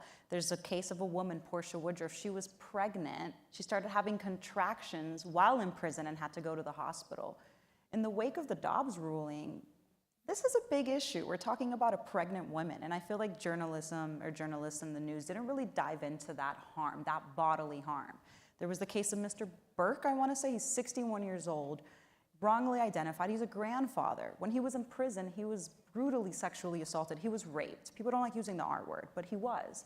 So we're talking about serious bodily harm to marginalized communities, and this is going to cause generational trauma to Black and brown bodies, especially communities who already have concerns around the policing in their communities. So I just feel like that's so important to really talk about what these people went through. So we've heard a little bit about, AI is touching practically everything.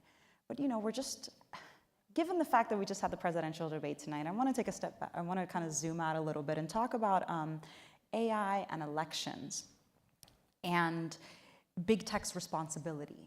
So during this year, big tech companies made several voluntary commitments to address different AI-related harms like bias, misinformation online. We've seen a lot of efforts to rein in deep fakes, AI-generated images of politicians saying things that they did or did not. And so I'm just really curious, Alex, how effective have these commitments been in practice? And what else do you think that we need to see prior to the election? Yeah, this is an area worth really digging in on, and the companies are doing some things and that work is beginning, but I actually think given the urgency and the compressed timeline, a lot of what we need to do right now is how we're inoculating people just to deal with the information crisis around the election in this really tight time period. A lot of the coverage has been on deep fakes. There's going to be a deep fake image of President Biden saying something that he didn't do. That's important, but I actually worry a lot more about people that don't have an easy podium to say that was fake, right? Like if you suddenly saw, an image of President Biden, like he would be able to come out and rebut that presumption pretty fast. The types of spaces and the types of concerns we're seeing are kind of the smaller campaigns. So for example, in New Hampshire earlier this year, many of you will have heard the news story about the fake robocalls that went out to people. And it was President Biden's voice telling people, you don't need to vote in this state primary. I'm the only candidate, no need to show up tomorrow, right? Like that's voter suppression. We know about those threats. It used to be like the leaflets that went under the car wipers in particular neighborhoods, then it went onto the texts. Now it's going to be increasingly easy for that technology to be really convincing, right? You sometimes know when you get a mass text, usually because it's like all in caps and they're yelling at you, and you're like, this is spam. Like, I know how to get rid of this. Too many emojis. Too many emojis, like this is fake. Now it is much easier because of generative AI for it to be more compelling language, for it to be more personalized to you, because they can integrate the messaging with other data about you, and do that at scale because it's so much easier to generate that information. OpenAI actually just released one of their first security vulnerability reports about attacks that they were seeing on their platform. And the things that they were reported were people using their tools. It wasn't actually about fake images. It was about fake text. Being used to create social media posts, but someone wouldn't just create one post. They would create all of the replies and the images, the profile pictures that go with those replies to make it look authentic. They were generating entire conversational ecosystems and then transporting those over to the social media platforms. So when we think about our information environment around elections, how to actually make sure that people know that they can believe it, and how to deal with the voter suppression threat, that is a much bigger risk than ever before. The answer lies with the generative AI companies have to think about the misuse of these tools. A lot of it still sits with the social media platforms, which right now I will say we've actually noticed them scaling back their enforcement in these spaces at a time when they need to be ramping it up because the information threat is bigger than ever before. But then the final point, and how I'll bring it home to all of you, is regardless of whether you work on any of these issues, everybody who cares about this topic has a really important role to play in their community this year of helping boost where people go for trusted information. So that people know it does not matter from what source, even if it is your mom calling, saying that you go vote on a Wednesday, the polls are open on Tuesday. Like, it is always gonna be Tuesday, it is never gonna be Wednesday, go vote. If you're getting alerts saying that your polling location is closed because the temperatures got too high, where do you go to trust that information? You go to your election official website, look for a .gov domain, look for that trusted place. So there's a lot we have to all be doing as a community right now to boost that, even as we then figure out the AI complexities going forward. Thank you, Alex, for that. And to kind of wrap us up, I really wanted to just give you both kind of, 30 seconds or so to leave the audience with one key takeaway to really, again, going back to the theme of empowering the next generation. Mikael, I know we didn't really get to talk a little bit more about kind of your, I wanted to ask you a question regarding, how can the government retain talent like you? And we didn't really get to talk about that. So I don't know if maybe you want to kind of motivate the younger generation and tell them why you got into this. But yeah, please. Yeah, I'd love to, and I'll try to be as brief as possible. But I want to start with the question: how many people in this room are first-generation Americans? How many people are first-generation college students? I'm one of those people as well. Like Willmary, I grew up in the middle of nowhere, in a different corner of the middle of nowhere. I grew up in the Yakima Valley in Washington State. There were definitely more cows in my neighborhood than people. And I never thought in my wildest dreams that I would be on the stage speaking to all of you today. And we need people to believe that they can serve in the government and that they can serve in important organizations doing critical civil rights work. So this room is full of talented people, and we need more rooms in the government, more rooms in business and tech to look like this. So I definitely want to reiterate the call that Dr. Prabhakar made earlier, and that Willmary is calling for now, that we need you to continue to support the nation as we move forward and confront new challenges. And I want to tell a quick story that relates back to the enforcement work that we're doing at the Civil Rights Division. We received a complaint a couple years ago that an online job platform was discriminating against immigrants. I'll do another little bit of audience interaction. How many people are related to somebody or know somebody who's not a US citizen? Everybody, right? There was a job platform at Georgia Tech University that was saying, if you are not a citizen, you cannot work for any of these employers that were bringing to this electronic forum to provide job opportunities for people. We all know that you don't have to be a citizen to have work authorization. You don't have to be a citizen to be a qualified employee. And somebody who had an experience as an immigrant or knew an immigrant and understood the experience reached out to the Justice Department and said, hey, I don't think this is right. And they were correct. And we have an existing law that prohibits discrimination against people who are work authorized but are not United States citizens. We brought a series of lawsuits. We completely opened up the platform. to students who are immigrants and other individuals who are accessing this, this important resource. So it's just one tiny example of how people with lived experience can make a difference now and how you can contribute to these important institutions and issues going forward. Absolutely trust yourself. If you think something is up, you know, you can reach out to Mikael now and see what he can do. Please connect with me. I'd love to talk to people, and I'll be around afterward. That's such a beautiful point. I almost don't want to layer on. But the one piece I will say is I sometimes worry that these conversations sound like you need tech expertise or like this is just like tech policy stuff and it happens over there. Every single example that we've shared on stage relies on people with lived experience or people who understand how our civil rights laws work or people who represent and work with impacted communities to figure out what the red flags are and speak up about them. And those are the voices that we need shaping AI policy and design. So I love that Dr. Prabhakar led with it. It's exactly how we view this work at CDT. I am not a technologist, my colleagues are not, you are not, and yet we are in the fight telling tech companies and designers, these are the values with which you have to design your products, and if not, we're gonna hold you accountable. So come in, do not feel like you need to have technical expertise to have an opinion about how tech is influencing your life. We need many, many more people at the table, and there are seats waiting for you. You don't have to be a rocket science to believe in civil and human rights and AI, okay? Yes. If anyone tries to teach you differently. Well, this was a wonderful conversation. Thank you both so much. Thank you again to the audience.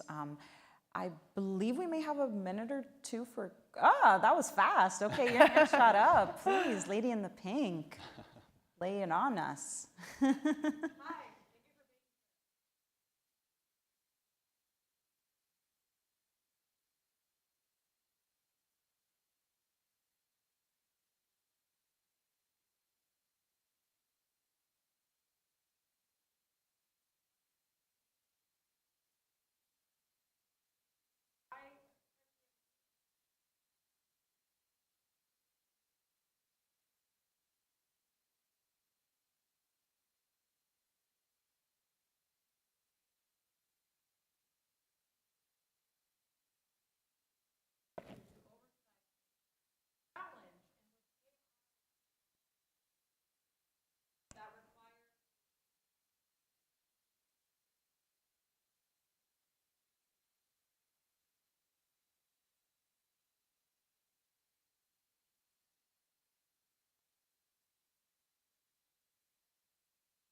foresee AI changing that labor market? Thank you.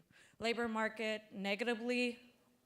Is there a way to combat this, what I call chilling effect in our labor market at all?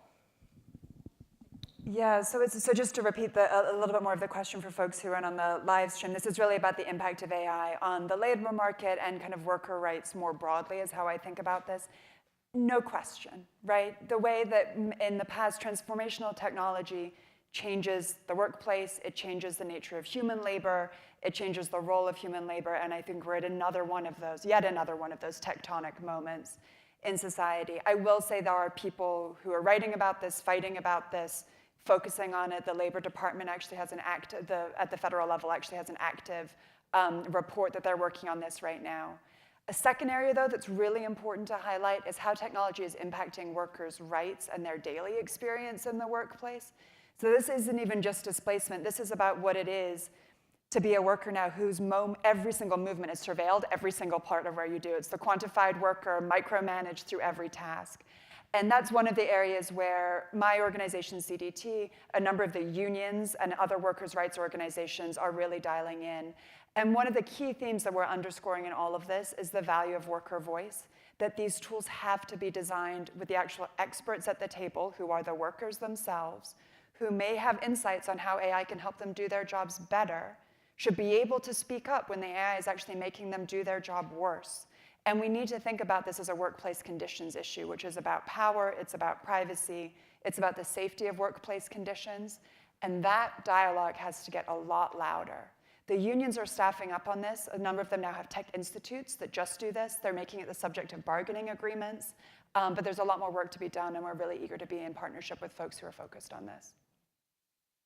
It looks like we have one more question, the lady right behind you, and then the gentleman in the front. Really quick, we can take maybe a few more than one if you like. We just, really important, as soon as when this is finished, we need everybody to stay on their seats because we're going to continue with the very next one. We'll have access to all their contacts, so we'll share it on our website, okay? I know everybody, I know I do, want to talk to them too, but we're going to need to wait. Go ahead. First, thank you for such a great discussion and knowledge that we're all learning here. My name is Caroline Sanchez Crozier. I'd like to start introducing myself as the less than 1% Latina in tech entrepreneur. I was less than 1% 36 years ago when I started my company, CSC Consulting Group from Chicago. And 36 years later, I'm still less than 1%. So that's got to change as well, as far as the workforce. And I'm not a technologist. I grew up my career was in business, in a CPA, in corporate. But I stepped down to start my entrepreneurship to also raise my family. But I've evolved and grown up with technology. And I've been a member of LULAC for over 30 years. And now I'm leading as the founding chair for LULAC, the LULAC Innovation and Technology Committee. Wow. And I'm bringing that up because we like you've been saying, it's not about what we say in those leadership positions, it's what we listen and what we hear from all of you. Those changes, those laws, those suits that are won are because each one of you steps up. So I want to just invite you to Innovation Technology Committee, including yourselves, to work with us together because the LULAC brand of 95 years is about social justice, civil rights, and it has to engage in technology and in areas of AI and cybersecurity. We're not represented and our voices are needed. So how can we collaborate? And I'm here to invite you and to thank you. And the same with the young audience. Well, round of applause for that. That's great. Wonderful. Thank you. Yep. Just one last question here. We can do one more. Oh, okay. And then we're wrapping it up, I guess. We're running Yeah, out of time. I'll try to keep it quick. My name is Pepper. I'm from Colorado. I did a year tour with AmeriCorps as a digital navigator. So teaching people in my community that are underserved how to use technology, people that don't have access to those things. And as you can imagine, as part of that, I had to learn and use AI quite a bit. What I learned very quickly, and that was alarming to me, was how easily it was to write a simple prompt into an AI chatbot or whatever to get it to forget its safety protocols and to skirt that. I know they took steps and made updates to protect people, to change that. It took less than 24 hours for someone online to already circumvent that. And so what are they doing to keep those protocols in place? Because you don't have to, I'm not that tech savvy. You don't have to be tech savvy to be sitting in your living room. I'm not a big corporation, anything like that, and get on Google in 10 minutes and be able to just, change that. That's scary because while my intentions may not be to do anything with that, there are people out there that are. If I take a stab at that one. So I'll say that there's a narrative and a dialogue out there that is being promoted by some folks that says you should let the technological geniuses and experts sort of regulate themselves and submit to voluntary guidelines that they can police themselves and that no one else has the savvy to do. But I think that example that you just laid out is precisely why we need robust enforcement. We need a cop on the watch because things can go wrong and you can't rely on the goodness of people's hearts to recognize and remediate problems with this new technology. So again, just another call for all of you to join the fight and to be active and in communication with your government and with advocates like Alex and her organization to help us confront these challenges. We are all out of questions, but I do just want to build on that last point you said of just kind of playing with ChatGPT and to our first question here of how can we empower ourselves to utilize these tools to be on the same level playing field. It is experimental to an extent. You know, we've done so much ourselves just as first-generation immigrants. We've had to figure out so much our own, and you've accomplished so much to even get to where you are. So don't be scared of figuring out what to put into a chat box to figure out how to utilize it, okay? There's a lot of resources online to help you, and I think that's also something that goes to the digital literacy gap. So if you haven't played with these tools, don't be scared to. And, you know, you can have some fun and try to test it as well, and you can see what the gentleman's just referenced here regarding how easily circumventable some things are. So I think this was a wonderful discussion. Thank you again, Alex, Mikael, for your time today, and thank you, everyone. Thank you. Thank you, panelists, and again, thanks. One more round of applause, please, because they're awesome. Thanks so much, everybody. I'm going to go ahead and introduce our CEO, Juan Proaño, to the stage. Please give him a hand, and we'll go straight through the program. Thanks so much.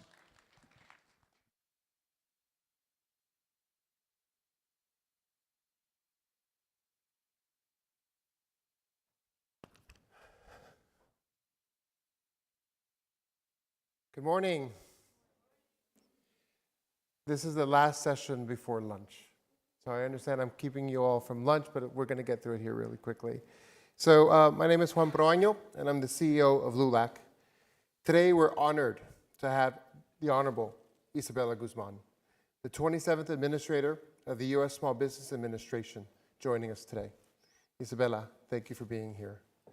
Administrator Guzman serves in the President's Cabinet and is the leading advocate for America's 33 million small business and innovative startups. Under Administrator Guzman's leadership, the SBA manages a $500 billion portfolio and deploys $50 billion in funding annually to America's small businesses. As administrator, she spearheaded key agency initiatives to deliver essential pandemic assistance to the most vulnerable small businesses and underserved communities. She's also implemented effective strategies that help small businesses and innovative startups gain unprecedented access to capital, contracting, professional networks, technical training, digital tools, and disaster support. Please join me in welcoming Administrator Guzman.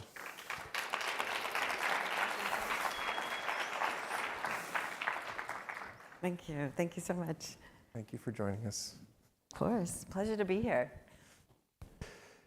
How'd you find the weather? Oh, gosh, it's hot, right? But that's what we expect in Las Vegas. I'm a Californian, so spend enough time here. Oh, wonderful. So this is going to be a simple conversation. You know, it's easy to get into the details, the policies, but really we want to learn a little bit more about you, Isabella. So I'd love to start off by talking a little bit about just your background, you know, what you can share with us, some of your stories about your family, your upbringing, what values were instilled in you from a young age. Yeah, well, it's, you know, I like to say that my upbringing was in small business, very entrepreneurial, as many of us. My father has had a chain of veterinary hospitals. He's now retired. My grandmother had a cleaning business in Texas. So we're a very entrepreneurial family. So I grew up in that. When I was 1 year old, my dad started his first hospital in East Los Angeles and expanded after that. And we grew up in an area where I felt in many ways an underdog community, so I had to face challenges and barriers and misperceptions about what we were and what we could accomplish, but my dad laid this incredible foundation for us as a family with his entrepreneurial dreams in starting his business and developing it and growing it, and enabled us to receive an education and achieve our own American dreams. And I've pursued his entrepreneurial journey. My siblings have pursued the medical side and have become doctors, but I've started many businesses myself in various industries, and I've worked with a lot of founders and entrepreneurs, and my journey has been all about small business. I think it's my passion area, and when I had the opportunity to serve in the Obama-Biden administration with Administrator Maria Contreras-Sweet, that was my chance to get to know the federal programs that support small businesses and how they could be better honed to support diverse communities, the people who are starting businesses at these high rates, which I'm so proud of. Yeah. My father also had a small business, and the one thing that always stuck with me is he would say, if you get up and you go to work every single day, you'll be successful, right? It requires that type of tenacity. Did you have any sayings like that in your family? Well, I mean, it was all about, grit and determination and hard work, for sure. I mean, my dad wanted us to, have full expectations of high expectations put upon us that we were going to achieve the greatest possible. He worked so hard every day to make sure that we'd have better opportunities in this country. And so, it is that hard work ethic that I think is ingrained in all of us. The other thing that I think that really has defined how I view the world as well, though, is, growing up in a small business that's so integral to in the neighborhood. It's a veterinary hospital, so you meet the community. And he, instilled in me values of how we treat community and how we listen and how we respect. And that's, core to any entrepreneur, but that ability to be able to listen and adapt and pivot and change and be able to flex that muscle at any moment and adapt to different communities, I think has been something that has empowered me throughout my career because, change is inevitable. You need to constantly be able to be flexible, especially in small businesses and dealing with the challenges you face every single day. So I think that's above all where I feel I've been most empowered in growing up in my family, the Casillas clan. Did you find it hard to start your business? Yes, I mean, every single time I didn't have the access to capital to grow at scale, and especially, one of my businesses was print production stages. We did in Los Angeles, and we did a lot of, still photography for celebrity shoots and things like that, but I didn't have the deep pockets that our challenged competitors had, and that's always a challenge for our underserved communities, and that's the role of the SBA, which is why I'm so passionate about the agency. I came back to DC to lead that is so valuable to this American dream because it fills those capital gaps to help empower our entrepreneurs. Yeah, there's over 4.5 million Latino small businesses in this country. Most of them are not scalable, and we define scalable as Latino businesses that generate at least over $1 million in revenue. One of the things that we've been very focused on is really providing support for non-scalable Latino businesses. The cleaning companies, the contracting businesses, the landscaping companies. These will never grow. They'll have 3, 10, 15, maybe 20 employees. They'll never reach more than $1 million in revenue. But they contribute over $700 billion to our economy. I know you work for every small business in this country. But tell me a little bit about some of the folks that you've met, some of these Latinos that run these small businesses. Yeah, well, and I think, from day one, when I first sat down with President Biden, he was very concerned with what he saw in our nation during the pandemic, that those communities who were left behind in those early rounds of relief for small business, were those who have faced the historic barriers to the financial systems. And he wanted me to fix that. He wanted to make sure that if you didn't, as he put it, if you didn't have a CPA or lawyer or accountant on or banker on speed dial, you were left out. And so how do we reach those people? And that's what I was charged to do by the president directly from day one. And it's been my passion to be able to fulfill it because there are 33.5 million businesses in this country. But when we look at the business dynamism, the new rates of entrepreneurship, where we're now, during the Biden-Harris administration, have finally reversed a trend that we had had for years, which was deaths were outpacing births of small businesses. Now we have 18 million new business applications filed. Business establishments are booming as well. And so, and it is being led by women and people of color, period. And Latinos in particular have had a 10x rate over the past decade of entrepreneurship, and their startup rates, the highest in decades. And so we're really seeing that, these Latino entrepreneurs continue to start up and seek opportunities, seek advancement. And I do think, that was the part of the president's vision for his investments in America. He wanted to make sure there were opportunities on the other side of that, not just, spurring hope and optimism starting your business, but how do you make sure that there's going to be strong revenues? And his investments in America are about rebuilding our manufacturing base and rebuilding our innovation space, and as well as building the clean energy economy of the future. These are all key investments that affect our communities, not only in direct contracts or direct opportunities for those who happen to be in those sectors, but for the entire communities where jobs are created, where they then have money in their pockets to go spend in small businesses like my dad's and like all of those that line our main streets. And SBA's role in all of this has been to ensure that the small businesses are part of this level playing field that the president is creating for opportunity. And we can dive into some of SBA's programs later, but that's really where I see a lot of hope and optimism, and where Latinos and other people of color are just going out, being brave, being hard workers, and starting their businesses and creating jobs. There's been over 15.6 million jobs created during the Biden-Harris administration. Remember, small businesses create 2/3 of all net new jobs. Yep. And so it relies on us and the Latino community as one of those big movers in this space. Yeah. And so, Latino businesses generate over $700 billion in revenue. Latinos contribute over now $2.6 trillion to the economy. It's absolutely huge. And these small businesses also hire Latinos. I will tell you that, my company before I came to LULAC benefited from the PPP program.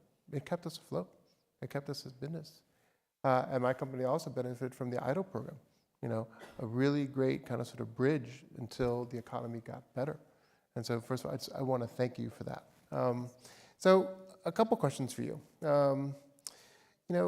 The pandemic obviously impacted everyone. Some of the biggest challenges that we've effectively faced as a country, as a people. Can you share some of the key initiatives that the SBA has implemented to support Latino entrepreneurs and small business owners? Yeah, and I think it's important to step back too and understand what SBA does. I mean, we were started over 70 years because this country wanted to make sure we could have innovation and competition in the marketplace, so that strengthens our global competitiveness, and that is through entrepreneurship. And so we're set up to not only provide financing, both in lending, investment capital, including venture capital, as well as non-dilutive grants. And I'll say it again, grants for innovation through our SBIR program. And it's America's Seed Fund. So that's the financing part. The other part is, and that is to the tune, as we said, we have a massive portfolio. It's $34 billion in loans. It's $8 billion in investments. And it's another $4 billion in these non-dilutive grants every single year. And with, we actually have been able to transform all of these programs to be able to better serve the needs of our emerging entrepreneurs, including Latinos. For Latinos in particular, we doubled the number of loans that we do every year. It's $3 billion last year that we were able to put out to the Latino community, doubling what we've done in the past. And that is because we've created very extreme changes, expanding our distribution networks, simplifying our rules, changing the way we underwrite, so that it really gets to looking at alternative data sets, not just your credit score, to be able to assess whether or not you're able to repay a loan. Beyond the loans, we also do a lot of technical assistance. We want to train small businesses, and we have programs around the country. There are over 1,200 centers. We have 68 district offices, and they work on the ground at universities and nonprofits. We've funded the U.S. Hispanic Chamber of Commerce, for example, during the American Rescue Plan to be able to help and reach Latino entrepreneurs. We do this so that we can train our businesses to get ready for capital, be ready for government contracting, where we've seen a huge surge, an additional $1 billion in contracts were given to Latinos last year, to total $11 billion in total. We do this so that they can do international trade. We don't leverage our strength with culture and language as other communities do. We need to take advantage of our incredible Latino diaspora in this country to be able to compete abroad in Latin America with China. And there are Latino businesses out there competing for contracts against China and Latin America, and that's what we need to focus on. But we want to make sure these businesses are ready to face the challenges in the marketplace, workforce, disruptions from disasters, or inflationary pressures, you name it. SBA is there to support. And then, of course, the government contracting, the trade access. We incentivize in the federal government where we see good jobs are created, where we see businesses thriving. And that's, we do trade grants to help you get your business situated to do business abroad. And so there's just an extensive amount of programs, not to mention the disaster assistance we provide to businesses and communities, homeowners and renters. So, but our initiatives at the SBA have been about the president's focus around equity. From day one, he issued an executive order on equity to make sure we could fill gaps for communities that faced not only barriers to accessing capital, but to opportunity. And so those numbers that I shot out to you, I mean, they're significant. The doubling of lending, the increase of contracting, that's real jobs. That's real people. I mean, it's individuals, there's actually a Missouri-based Latino business that I met with, Alan Arias, who's out there winning contracts, rebuilding our infrastructure. You're hearing about these billions of dollars in infrastructure. Well, Latino contractors I've met with around the country have tapped into it. In New York, there's a Latino contractor helping to rebuild some of the subway system. Here in Vegas, there's a Latina contractor that does EV charging station installation. They're all over the place. And so that's what's exciting, is you're actually meeting these entrepreneurs across a diverse landscape. And the loans are important because businesses like yourself who have been able to scale, a lot of them are success stories of the SBA. One of the largest Latino contractors that does it's mirrored windows and walls out of Chicago, Rodrigo. He's built this massive company now, but he's started with a small SBA loan. The founders of Sweetgreen, one of the Sweetgreen founders is Latino Chinese, and he couldn't get funding, and so he went to the Latino EDC in Washington, D.C. to hopefully get a loan, and he got an SBA microloan to start the first Sweetgreen in Washington, D.C. And then now, of course, has scaled around the country. And so these are powerful programs that our community needs to continue to plug in, and that's what the Biden-Harris administration is focused on. So one of the things we do at LULAC is, as a civil rights organization and really as an advocacy organization, is we fight for Latinos, but we also fight for equity and proportionality. And so I know we're talking about some big numbers, billions of dollars, $3 billion here, $20 billion there, $40 billion, hundreds of millions of dollars. But let me break it down for y'all a little bit more. We're having conversations with corporations that are funders, sponsors, corporate citizens, if you will. We have different conversations with the different agencies from the federal government. When we go in to speak with the CEOs of these companies, they're difficult conversations to have, because the CEO of that company will make more money than I will in that 1 hour that they sit with me, right? In that 1 hour, they'll make more money than any of us will make in a year's time. And so, we go through and we take a look at what representation looks like at a senior management level. We take a look at representation looks like on their board. We take a look at what representation looks like in their workforce. And most companies today either are on one of two sides. They have a large Latino workforce. Sometimes 26, 27% of these companies are Latino employees. Or they serve a large Latino population. Big. And some of these companies are big. We're talking about hundreds of millions, trillions of dollars. Their expenditures, right, for contracting, because they need contractors too, right? Tyson Foods, which is a really great sponsor of ours, it's one of the largest meatpacking companies in the country, 29% Latino in their workforce. But their procurement side, if they move 1% towards Latino vendors, it adds another $100 million to our pockets. Huge. How can we push those companies to do better? And not just those companies, but also the federal government. We've had a lot of advancements, but it's not proportional yet. It isn't, and that's why President Biden has focused on this issue. He feels that he needs to put his money where his mouth is and lead by example. And first off, if you just look at when we're talking about people in boards, his cabinet is the most diverse cabinet in history, more women than men, 4 Latinos serving in key areas, education, health. of course, Homeland Security and small business, entrepreneurship, economic. This is a president that wants to lead by example, and that includes on the procurement front.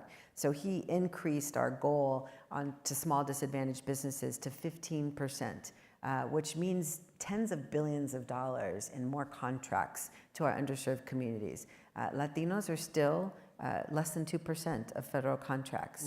Yep. Yet we represent 13 to 15% of businesses, depending on how you're calculating it. So we definitely need to try to fill that gap. The $1 billion gain that I talked about from last year's numbers represents sizable progress. However, we still need to do more. And so networking with organizations like yours, reminding people that this is the largest buyer of goods and services in the world. We buy everything from flowers to ammunition.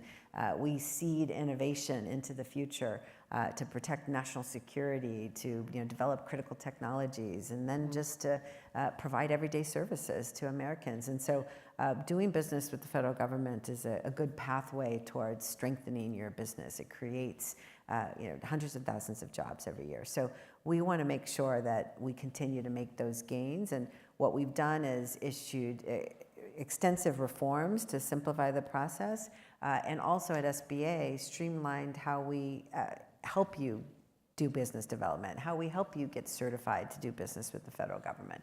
So you need to visit sba.gov, go to our field offices where we have business opportunity specialists to work with you to help your business grow. But that is something that the Latino community needs to continue to advocate for as our businesses grow, and we want to take a share of this federal spend. And so for those of you that, either thinking about starting a small business, she talked about, for example, getting an SBA loan. There's different ways to start a business. You can do friends and family, right? That can, give you some seed money. You can do what I would call debt financing, right? Where you can go and actually get a loan to start your small business, hopefully essentially at scale. My experience was the only investment I made to start my business was buying a laptop. I literally spent like $1,000 on a computer.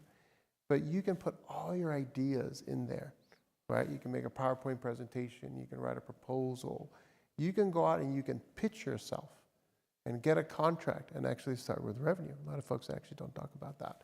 The SBA is critically important, but there are different ways to start businesses. I want you all to really kind of sort of think about that as just well. to double down on that, the small business boom that I talked about is being spurred as well by professional services, but a lot of e-commerce, so digital e-commerce. And we've seen this boom. There's actually a Las Vegas-based business that I met with, Latina, it's Rockin' Betty. She has this boutique store that really got trampled during the pandemic, of course, but she then decided to take all her goods online. She increased her business from like 200,000 to over 1 million, and she's scaling. Now she's doing her own designs. She's really popular in Japan. Like, she's gone global with her e-commerce, because e-commerce is your pathway to trade abroad. It's a simple, fast pathway to multiple countries.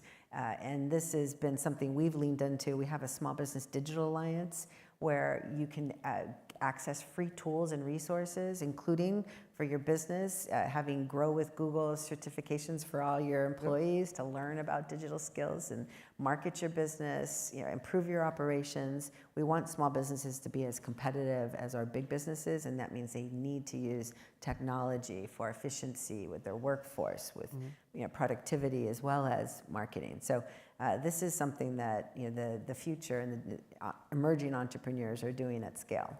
So you mentioned Latina small businesses. Let's talk a little bit about that. What are some of the most significant challenges Latina small business owners face, and what is the SBA doing to address those? Capital is king. It's always capital. Having enough money to grow and scale your business, and it's extremely challenging for our Latino community as well as underserved communities around the country, because the friends and family is a key part of your startup phase.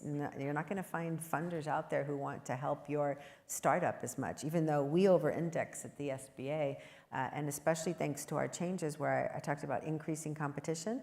Our mission lenders, like the Latino EDC that helps Sweetgreen with their microloan, they're the ones who help startups. 60% of the loans that go through my nonprofit lenders go to startups. But it's capital. Capital is so challenging. You need to have an ability to repay that loan, of course, and have the revenue projections. And as a startup, that's challenging. So without that personal wherewithal, without that personal wealth, it's a challenge. And so we need to make sure that our programs, meet the needs of businesses who don't have that wherewithal. And that's what we've been doing. Lowering our collateral standard, or raising our collateral standards to make it easier to get a small loan to start your business. So that's what's led to the historic changes in the volumes that we've been able to do to the Latino community. But it's capital, and it's not just on the lending side, but it's also on the venture side for those innovative startups. Being able to, we represent less than 2% of venture capital as well. It seems to be the magic number, but we just, to break those barriers has been difficult. We need the check writers to look like the businesses that are starting at the highest rates, because they're more likely to believe and understand the marketplace they're trying to address, or understand and relate to their vision. So we have reformed our programs at the SBA on the venture side to be able to expand that $4 billion a year into venture and to emerging fund managers. And we're in the process of licensing these funds that will hopefully be positioned to better fund the future Latino entrepreneurs. And keep in mind that our SBIC program has helped fund Federal Express. I mean, Fred Smith, the founder, says that without SBA's SBIC, you wouldn't have scaled. Tesla, we've been, through our SBIR program for innovation grants, it's started Qualcomm, 23andMe, numerous great brands who have really benefited. And on, the SBIC side, Apple, Topgolf, all these incredible brands who have really been able to use our program to scale. So that's where the biggest challenges are. But I would say in addition to that, obviously it's the everyday challenges that you face in the marketplace. Every day you wake up, there's a new challenge as a business, and so whether that's inflationary pressures, supply chain disruption, the workforce challenges, all these things, hit your bottom line. And so really being sharp on how you manage your business is important. That's why we have programs at the SBA like Thrive, who help businesses figure out how to scale, give them the tools in their toolbox, everything from marketing to financial management to legal contracts, to be able to really go after business opportunities with resources and support around them. So, that's really incredible. I didn't realize that it was actually that vast. I thought I knew a lot about the SBA, but clearly there's still a lot more to learn. So how do you work with local governments and nonprofit organizations? At LULAC, we've always had a very strong Latina economic empowerment component, driven by Latina leaders at a local level. We're going to be, we actually are entering into a partnership with Notre Dame and their Urban Public Policy Institute with Michael Morris. And we have pilot programs that we're going to be doing in Dallas and El Paso, for example. How can we better engage with your agency? How does your agency engage with the communities? Well, and this is a conversation I hope we can continue, because we need to figure out how SBA partners better with LULAC. But that's, that's part of when President Biden questioned how we could better fill those gaps so that people would not be left behind. He wanted to seed that at the local level, and that was his vision with the American Rescue Plan, where we funded this navigator program where there'd be hub and spokes, people on the ground. Remember, like in the ACA, the prometoras, who were out there on the ground sharing information about ACA to help the community access these resources. That's what the SBA needs. We need people out there translating the complexity of government so that people can use it in a real way. And, and especially when it's intimidating, when you don't realize that, our programs are available to folks. You just need your I-10. You don't need to be a citizen to be able to walk into our Small Business Development Center or our Women's Business Center or get an SBA loan for that matter.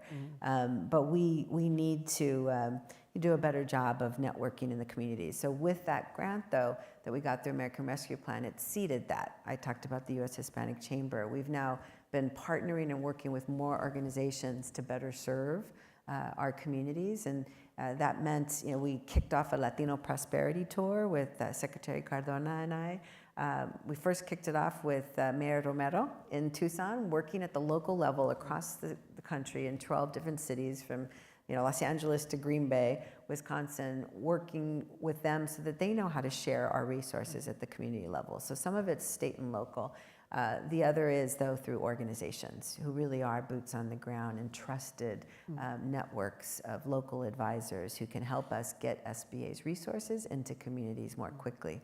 And we've done that with Hispanic Heritage Foundation, for example. We just entered into an MOU to do youth entrepreneurship training.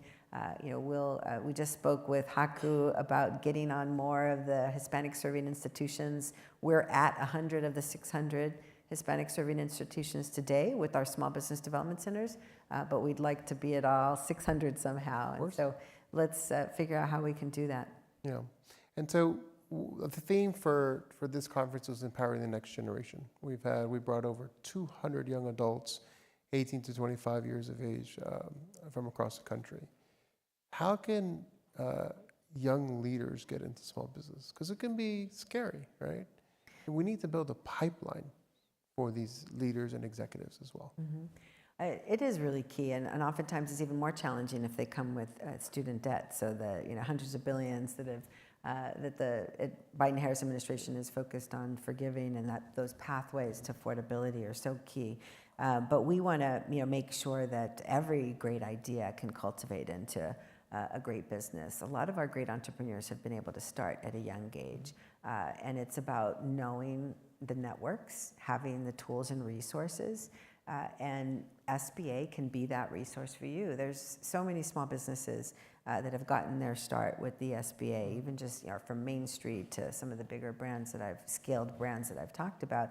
And it's really about just knowing your value, having the confidence to go after and seek those answers and seek those resources, because there are opportunities out there for you to develop. But so many of our resources are located at university campuses around the country through our small business development centers, and just start inquiring and building your plan for what your idea of business is. And more importantly, be willing to change and adapt, because what you think you're going to launch might evolve quite dramatically as you go down that pathway. But SBA is here to support you. So one of the big shifts I saw was during COVID, where I call it more of a direct-to-consumer. Like, you didn't have to go to the bank anymore. You could literally just apply online, for example. Is that a shift that you're going to continue to provide more direct services to small businesses online? And what are you doing to address the language barrier when it comes to accessibility, for example? We know we have to meet businesses where they are, and increasingly that's online. Small businesses adopted technology at really high rates.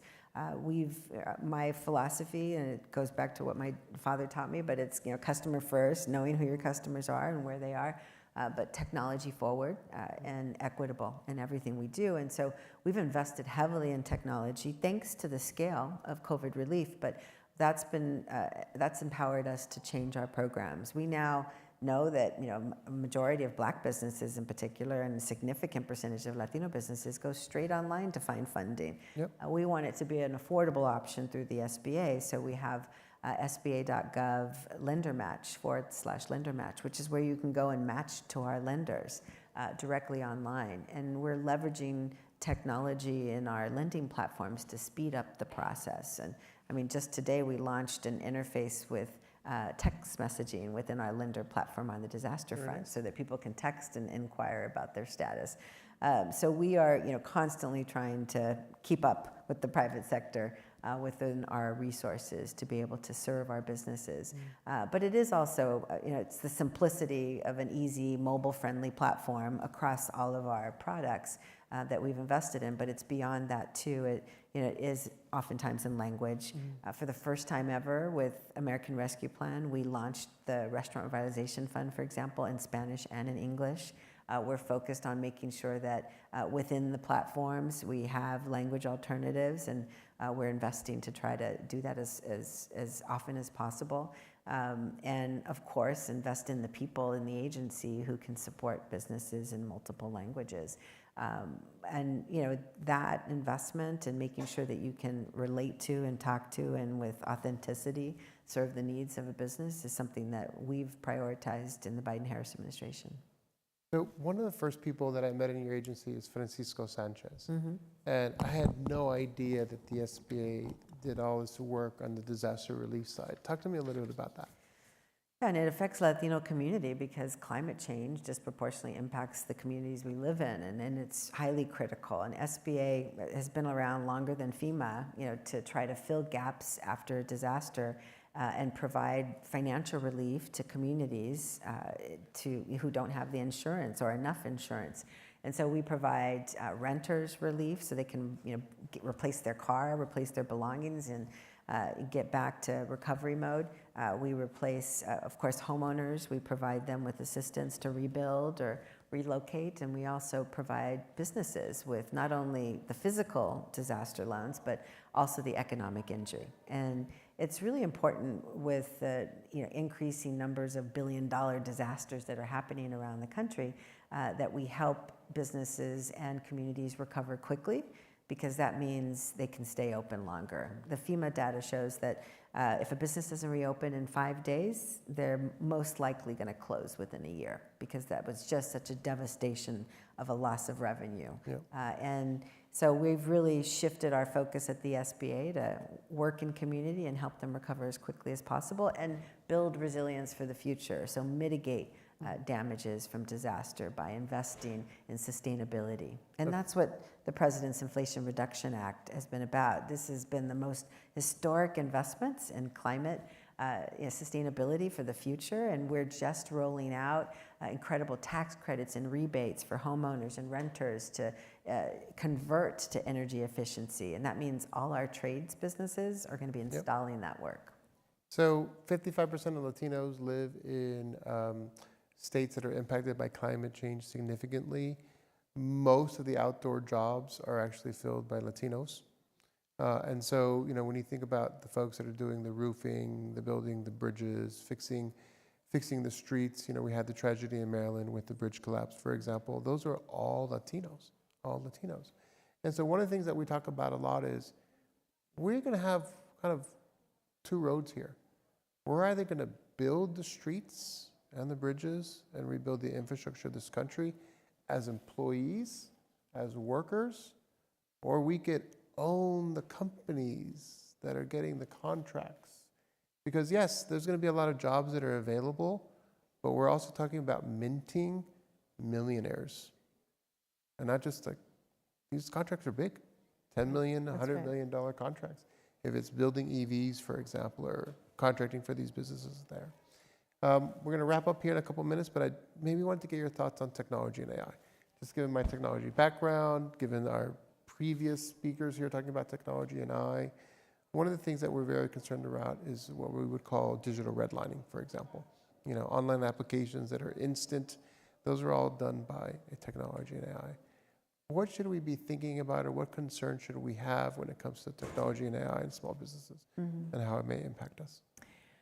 Well, for small businesses, I think the biggest thing is making sure that they're ready to adopt technology at high rates. But from an overall whole of government perspective, the president has talked about AI as being one of the greatest opportunities, technological revolutions that we've seen in generations, but that we need to make sure we're deploying it responsibly, and ensuring that the representation in those bodies that are determining the governance of AI is really key. And that's why it's important for those who are hoping to work in government in the future. We need Latinos in government as well to be the ones deciding what that regulation is going to look like.